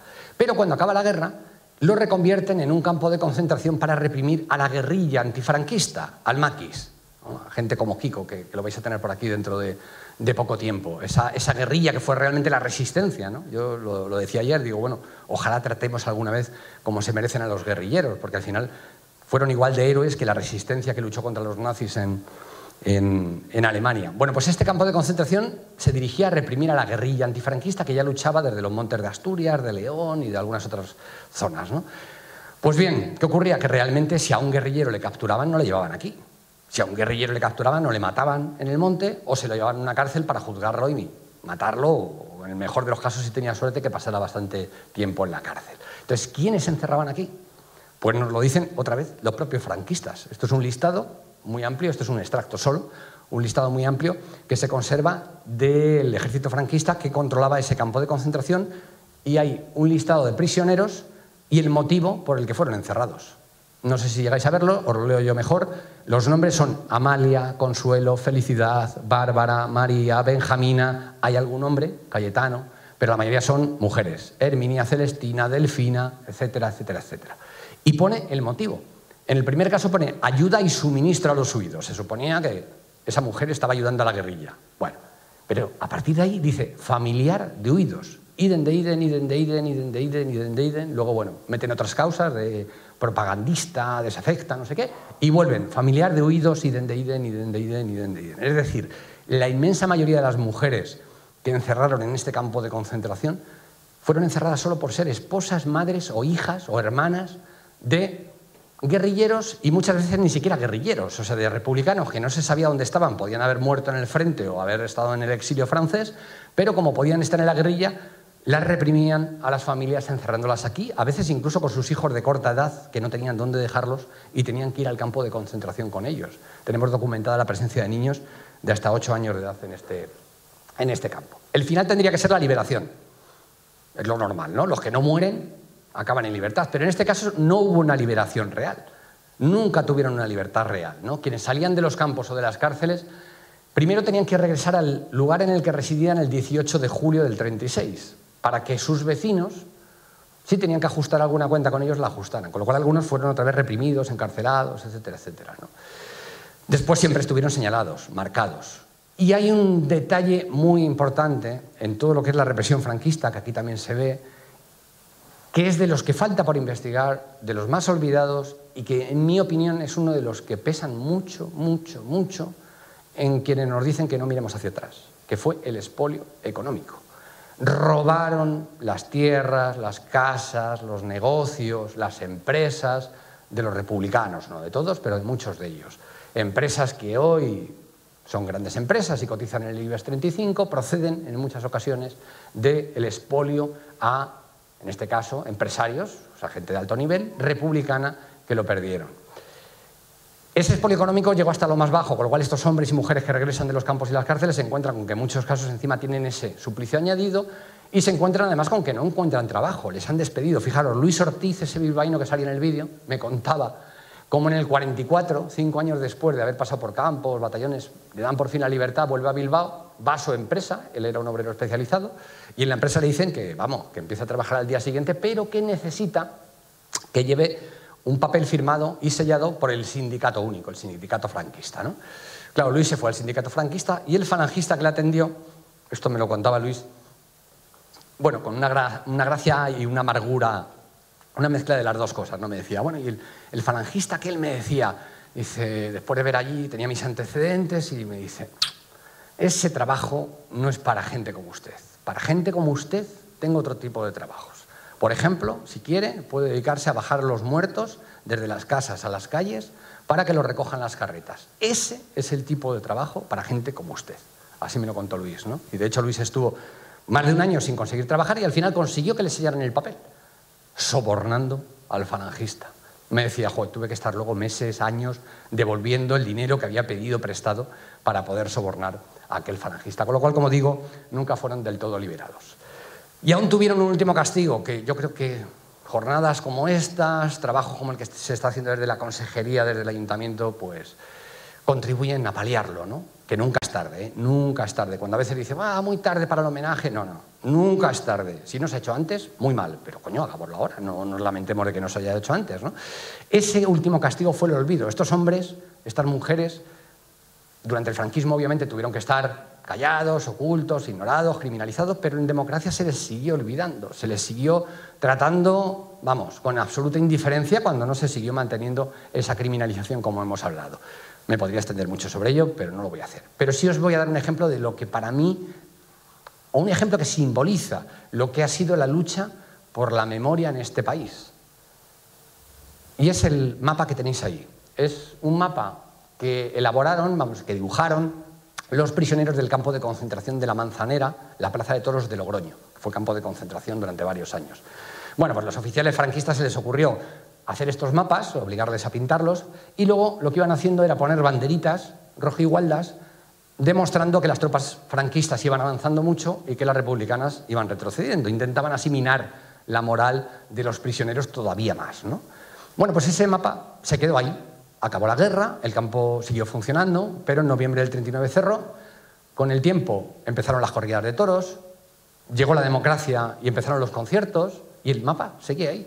Bueno, la gente no nos sorprendía, ¿no? Un mapa un mapa de España con banderita roja y gualdas tampoco extrañaba a nadie. Hasta que en 2002 el ayuntamiento, gobernado por el Partido Popular, decide derribar la plaza. Y uno de los pocos que sabía cuál era la historia de este mapa, el investigador Carlos Buntión, se presentó en el ayuntamiento y les explicó. Le dijo, oye, hay un trozo de historia valiosísimo en una pared de la Plaza de Toros, hay que salvarla. Y el alcalde le dijo que no, que esa pared iba a ser demolida como todas las demás. Carlos no se rindió, se presentó en la Plaza de Toros, habló con la empresa que estaba allí, con los trabajadores, y dijo, oye, que quiero llevar ese trozo de pared. Y le dijeron, nosotros mañana la debemos a demoler, si te la llevas antes, a nosotros no nos preocupa. Pagó de su dinero, de su bolsillo, a unos operarios que con unas, creo que son radiales, no me hagáis mucho caso, que yo de esto entiendo poco, pero creo que son unas radiales, cortaron en trozos la pared, hicieron una especie como de puzzle, se llevaron esas piezas para luego poderlas montar en otro sitio y las cargaron en una furgoneta. Y cuando estaban a punto de marcharse, se presentaron funcionarios del ayuntamiento, mandados por ese alcalde que se había negado a salvar el mapa de los prisioneros y requisaron el material, se lo llevaron. Bueno, 2002. El mapa de los prisioneros estuvo secuestrado hasta 2015. Hasta 2015. Pasó un gobierno del Partido Socialista, hay que decirlo. Hubo mociones para que se investigara dónde estaba y se pudiera recuperar. Nada de nada, hasta que en 2015, estando el Partido Socialista en la oposición, junto con la marca de Podemos allí en Logroño, presentaron una iniciativa, habiendo un alcalde del PP, y por fin se hizo una investigación, se descubrió que estaba escondido por ahí en un almacén, se pudo recuperar y hoy, si alguna vez vais a Logroño, lo vais a encontrar en una fosa, la fosa de la Barranca, donde hay enterradas decenas de asesinados por el franquismo, que se exhibe junto a la fosa. Para mí es el símbolo perfecto de lo que ha sido la lucha por la memoria en este país hasta hace muy poco, ¿no? Que ha sido la lucha de unos, no voy a decir pocos, de unos muchos, pero que han tenido que hacerlo casi por su cuenta, ya sean individuales o asociaciones, con su propio dinero, casi siempre sin la colaboración de las instituciones y demasiadas veces con la oposición y con los obstáculos que le ponían las instituciones. Eso, afortunadamente, va cambiando, queda mucho trabajo todavía por hacer y hay que ser muy valiente. Hay que salir de la burbuja de lo que es España, quitarse los complejos y pensar que esto es lo normal y hacerlo hasta el fondo, sin equidistancias, y esperemos que lo consigamos. Y ahora sí que termino, pero prefiero que termine uno de los protagonistas, ¿no? De los que deberían ser los protagonistas. Marcos Ana, cuando le entrevisté poco antes de morir, en un momento de la entrevista me paró. O sea, paró la entrevista y dice, espérate, que quiero recitarte un poema que compuse cuando estuve en la cárcel de Ocaña. Como os decía antes, estuvo 20 años entre campos y cárceles, ¿no? Yo allí no sabía si iba a salir en libertad o si iba a acabar muriendo, pero compuse un poema en el que reflejaba lo que yo haría si alguna vez salía en libertad, que no iba a ser buscar venganza ni nada, pero eso sí, demostrar mi amor por la libertad, ¿no? Y lo simbolizaba en tener las puertas de su casa siempre abiertas. Se llama Sueño de Libertad, creo que refleja muy bien también el sentimiento que debieron tener todos aquellos cientos de miles de prisioneros y prisioneras que estuvieron en los campos nazis, y con este poema de Marcos Ana terminamos. Si salgo un día a la vida, mi casa no tendrá llaves, siempre abierta como el mar, el sol y el aire, que entren la noche y el día, y la lluvia azul, la tarde, el rojo pan de la aurora, la luna, mi dulce amante, que la amistad no detenga sus pasos a mis umbrales, ni la golondrina al vuelo, ni el amor sus labios, nadie, mi casa y mi corazón nunca cerrados, que pasen los pájaros, los amigos, el sol y el aire.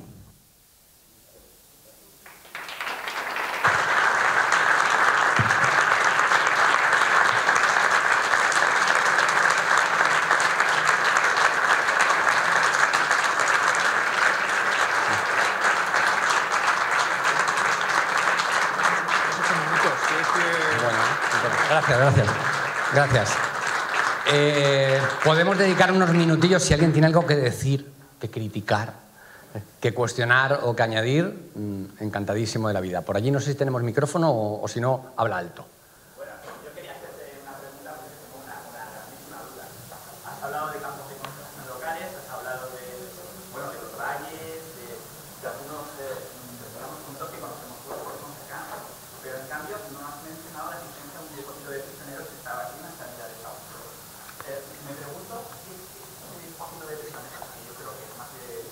más de uno de los presentes conocerá. No forma parte de esta red de campo, si es, digamos, administración judicial y esto queda a más. Bueno, no sé, solo hay una línea de comunicación que haya estudiado este elemento, pero a mí me extraña, ¿no? Que no se representa. A ver, te explico. Lo primero, ojalá alguien lo investigue, alguien de aquí lo investigue a fondo, porque es probable que pudiera ser o bien una ramificación del campo de concentración o bien lo que también ocurría en muchos lugares, que eran otro tipo de recintos. Es decir, en casi todos los pueblos de España los franquistas fueron abriendo cárceles. Usaban a veces los sótanos del ayuntamiento, la iglesia, y había veces que lo controlaba el ejército como campo de concentración y así aparece reflejado en los documentos del ejército franquista, y otras veces no, le llamaban prisión provisional, incluso a veces no tenía ni nombre. Entonces, es verdad que en ese tipo de temas me he encontrado con mucho en muchas localidades, o sea, con dudosos de decir, madre mía, ¿esto qué era? ¿Era una cárcel? ¿Era un campo de concentración? ¿Qué es lo que ocurre? Que yo no voy a incluir y no he querido incluir ninguno que no tuviera documentado eso, con documentos. Porque muchas veces los prisioneros, me han llegado incluso algunos personalmente, hombres muy mayores y mujeres muy mayores o descendientes, me han dicho, oye, que es que mi padre estuvo aquí, pues un caso parecido, ¿no? A la salida del pueblo había un sitio y ahí estaban. Claro, te pones a investigar y muchas veces encuentras que era la cárcel. La cárcel, esa cárcel provisional que habían montado para encerrar a los civiles del pueblo, y a veces metían también a prisioneros de guerra. Entonces no tenía la consideración oficial de campo de concentración. Por lo tanto, lo que es más indispensable, yo por eso le dedico el libro a varios colectivos, ¿no? Pero uno de ellos es a los investigadores locales y a los historiadores locales, porque es fundamental esa labor de investigación pueblo a pueblo para acabar discerniendo cuáles eran, pues si había campo de concentración como tal, que aquí sabemos seguro que en los valles había uno, seguro, eso seguro. Ese, pues no lo sé, podía ser un apéndice del campo o podía ser, como te digo, una prisión de otro tipo, ¿no? Quizás hay algún documento que lo demuestre o quizás no lo sepamos nunca, porque se destruyó tanta documentación que cualquiera sabe. El asunto, sí que he sido muy cauto en esto, es decir, he preferido pasarme y dejarme sin meter lugares que podían ser campos. De hecho, al final del libro, si tenéis ocasión de ojearlo, hay un listado de campos dudosos, lo he llamado así. No están, o sea, los 303 están confirmadísimos por documentación oficial, pero he metido un listado de campos dudosos de estos sitios que dice, esto tuvo que serlo, pero no tengo un documento que me apoye. Entonces, lo he dejado ahí precisamente para que haya investigadores que puedan seguir tirando del hilo y demás. Por hacerte una última reflexión, he estado 3 años full time dedicado a esto. ¿Por qué? Porque, claro, al tratarse de una investigación nacional, 303, y además descartando multitud de ellos, visitando archivos locales y demás, es una auténtica locura. Si hubiera intentado hacer una investigación exhaustiva de cada campo, hubiera necesitado probablemente 300 años, y no exagero. Y además no quise hacerlo porque sabía perfectamente que no era mi tarea, que esa tarea, mejor que yo, la podía hacer cualquier investigador, cualquier historiador local, y de hecho hay algunas que están hechas. Hay algún trabajo excelente, por ejemplo, sobre ese campo del que he hablado bastante, que es el de San Marcos en León, o sobre algún otro campo de concentración. Y lo que espero, y creo que está sirviendo, de hecho ha ocurrido en bastantes municipios, que esto espolee a investigadores locales, asociaciones y demás para eso, buscar, ¿no? Porque al final el trabajo, digamos, más cercano del investigador más cercano es el que puede acabar encontrando esas claves. Entonces, en ese depósito concreto, insisto, puede ser un apéndice del campo, pudo ser una cárcel provisional o pudo ser un recinto que no llegó a tener ni nombre, ¿no? Y que nunca lo sabremos. Sí. Muy bien. ¿Julián? Vamos a ver, probablemente uno de esos campos, que no está en la lista hipotecario allí, es Soneja, un pueblo que está en el límite, bueno, está mejor de... Pero Soneja no está en la provincia de... claro, es que... Sí. Está en la investigación, sí. Porque hay una persona bastante famosa que estuvo allí, que se llama Antonio Pueblo Vallejo. O sea, el dramaturgo, ¿no? Para muchos de la posguerra, de los que se quedaron aquí, nos ayudó un poco a como superviviente aquí, que se quedaron allí, de Cartagena y todo esto, y a partir de ahí, pues si se iba facilitando, pasó a cárcel, porque lo quedaron a muerte, etc. Es un caso muy particular, puede ser, no sé si haya un olvido, porque es hijo de un militar que murió fusilado precisamente por la República y no se había entrenado. Son ingenieros, ¿no? Que es un hijo comunista, etcétera, etcétera. Vamos, que fue puede ser que valga la pena dentro de esa lista de seguidores que está. Y para los que sigan, para el curso, la segunda cuestión que quiero decir es que, bueno, usted, digamos un poco, todavía gente muy cercana a guerrilleros, el Levante, hay una asociación de la guerrilla de Levante y Aragón, claro, que siempre hay miembros todavía, los miembros, por amistades y tal, con mucha gente, no hay distinto por cosas, pero es lo interesante de este asunto, que la AGRA estuvo buscando algunos de los sitios de entrenamiento del hospital dentro de esta cordillera llena de estos sitios. Yo soy casi guerrillero del centro, por edad, pues mis padres, dos tíos y hermanos de mi padre, mis padres, vivieron en el interior de... No únicamente está lo que aparece más bien en este artículo, un poco por el medio, hay sitios tan famosos, pero que será conveniente ver. Y último, sería conveniente de que esto se convirtiera en tratamiento de un espectáculo. O sea que desde la lista de Sevilla, etcétera, yo tengo visto que esto quede reducido a los cómics y que la historia, una historia muy debilitada en cuanto a la seriedad. Esto fue muy serio, ¿no?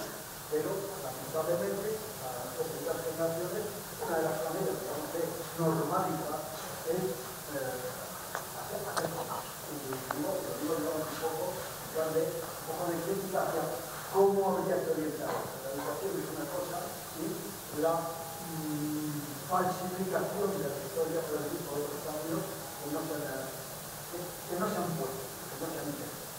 Muchas gracias. Bueno, lo de Soneja debe ser que me he explicado muy mal. O sea, el listado que he puesto aquí, detallado, es de la provincia de Valencia. Soneja lo tengo en la investigación, aparece en el libro, en la provincia que le corresponde. De hecho, el testimonio de Buero Vallejo lo recojo, porque es un testimonio valiosísimo. Como él cuenta, claro, una persona que escribía como él, que dé testimonio de cómo se vivía en ese campo y de lo que él sufrió, es muy valioso y, de hecho, lo recojo en el libro. En cuanto a lo segundo de los guerrilleros, pues, ¿qué voy a decirte? Que me parece extraordinario y que la historia de tu familia es estupenda. Lo tercero, lo del espectáculo.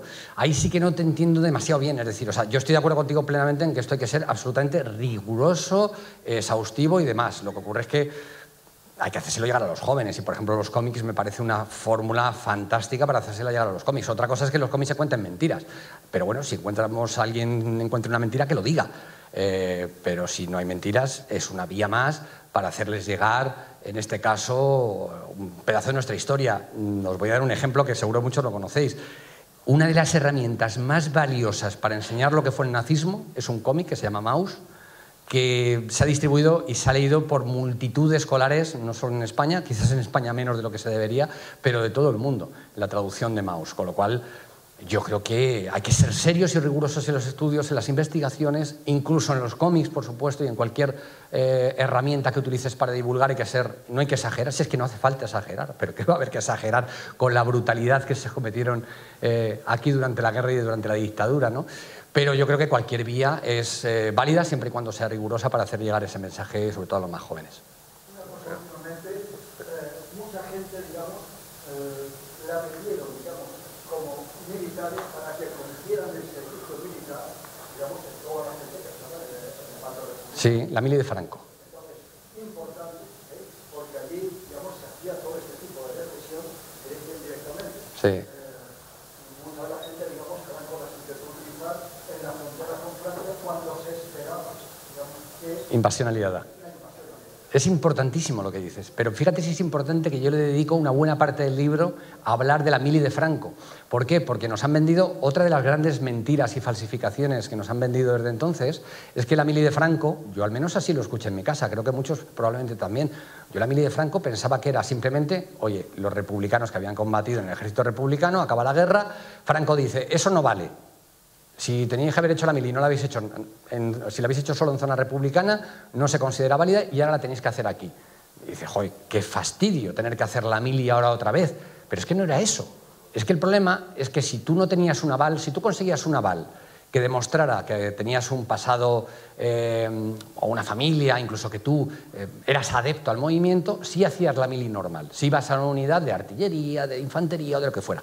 Pero si en cambio no conseguías ese aval, que les pasaba a muchísimos de los que habían combatido en el ejército republicano, iban a otras unidades, no he querido extenderme en la presentación porque ya bastante me he enrollado, ¿no?, que se llamaban batallones disciplinarios de soldados trabajadores, que son los herederos de los batallones de trabajadores, y eran prisioneros realmente, eran trabajadores esclavos prisioneros. Así hicieron la mili de Franco, como muy bien decías tú, encima en destinos terribles, porque nos mandaron mucho al Pirineo a construir esa línea de fortificación por si nos invadían los aliados, y también al campo de Gibraltar por si había un ataque hacia Gibraltar nuestro, o al revés, o un ataque de Gibraltar, y por último al norte de Marruecos, donde también hubo muchísimos de estos batallones que vivieron en unas condiciones terribles. Tenemos documentación e informes de muertos y de todo lo que hemos estado hablando aquí, malos tratos, parásitos, epidemias de tifus exantemático, y eso ocurrió en la mili de Franco, que esa mili de Franco era parte, fijaros, si era parte del sistema concentracionario, que quien dirigía todos esos batallones era el mismo que dirigía los campos de concentración, o sea, dependía orgánicamente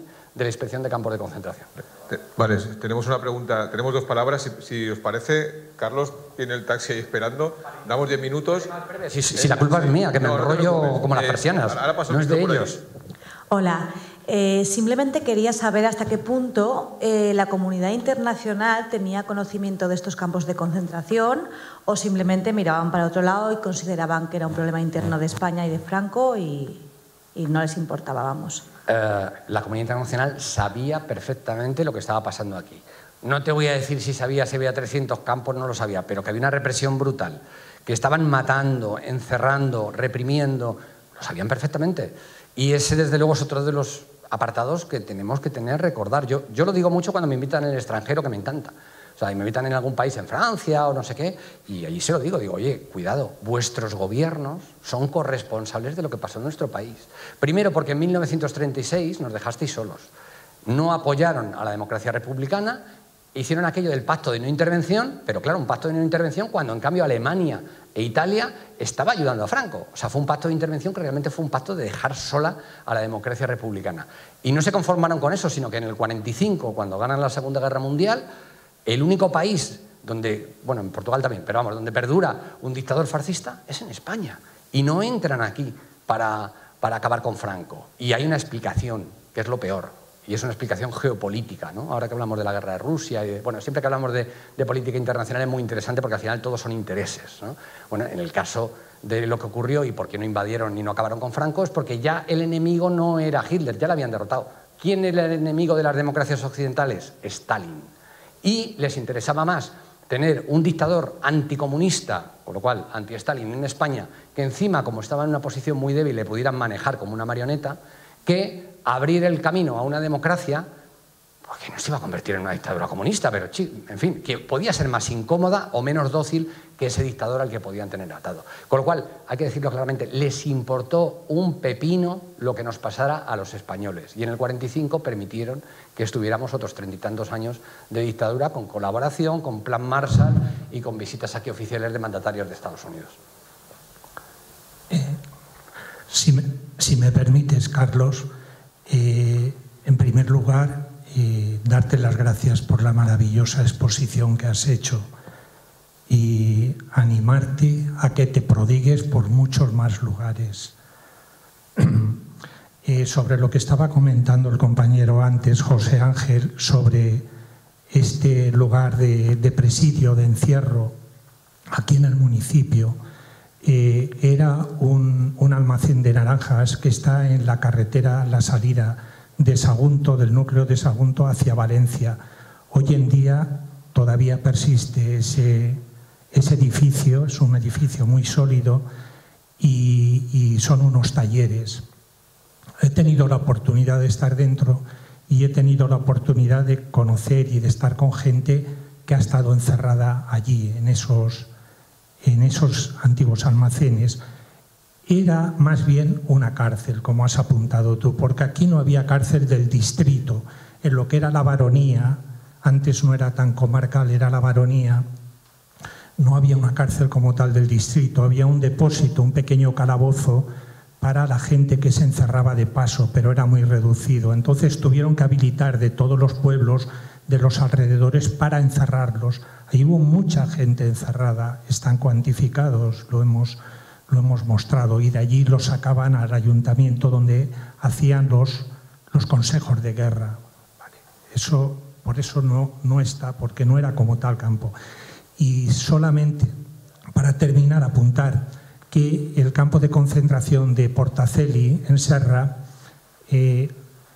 igual yo estoy confundido, tenía entendido que no lo cerró en noviembre del 39, que cerró un poco más tarde. Tengo entendido eso por algunos testimonios, incluso escritos, pero bueno, no era por polemizar, puede que esté equivocado, pero lo que sí que quería decir es que para el domingo, día 23 de octubre, a las 10 de la mañana, hay prevista una marcha desde la estación de Vétera hasta el campo de concentración, que hoy en día es sanatorio de Portaceli, que son 8,5 kilómetros, para homenajear a todos los republicanos que estuvieron allí encerrados, por si la gente está interesado para que lo sepa. Gracias. No, muchas gracias a ti, y no polemizas nada. A mí me encanta y ojalá se siga, haya correcciones. O sea, mi investigación no es una investigación definitiva, así lo digo, sino que es el principio, espero, para que se siga ampliando y corrigiendo. En caso de Portaceli sí lo tengo muy estudiado, y es que tienes razón en parte, me explico. En noviembre del 39 se cierra como campo de concentración y al día siguiente se abre como cárcel. Es decir, continúa abierto durante bastante tiempo más, pero ya considerado cárcel. Es verdad, y esto ocurre en muchos otros sitios, es alucinante. Por ese cambio, fijaros que os he hablado de un cambio estético, ¿no? Que se produce por la circunstancia internacional. Carlos, pierdes el tren. Salgo corriendo en un minuto.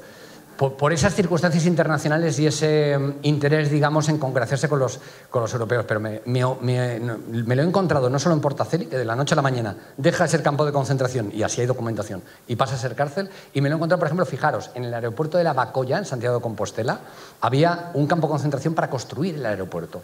Bueno, pues en noviembre del 39, un día cierra como campo de concentración y al día siguiente abre como batallón de trabajadores. Entonces, esto en el libro más o menos está explicado, incluso el hecho de que ha seguido siendo como cárcel, y os animo a ir a esa marcha que ha dicho aquí el compañero. Bueno, muchas gracias, de verdad, a todos. Muchas gracias.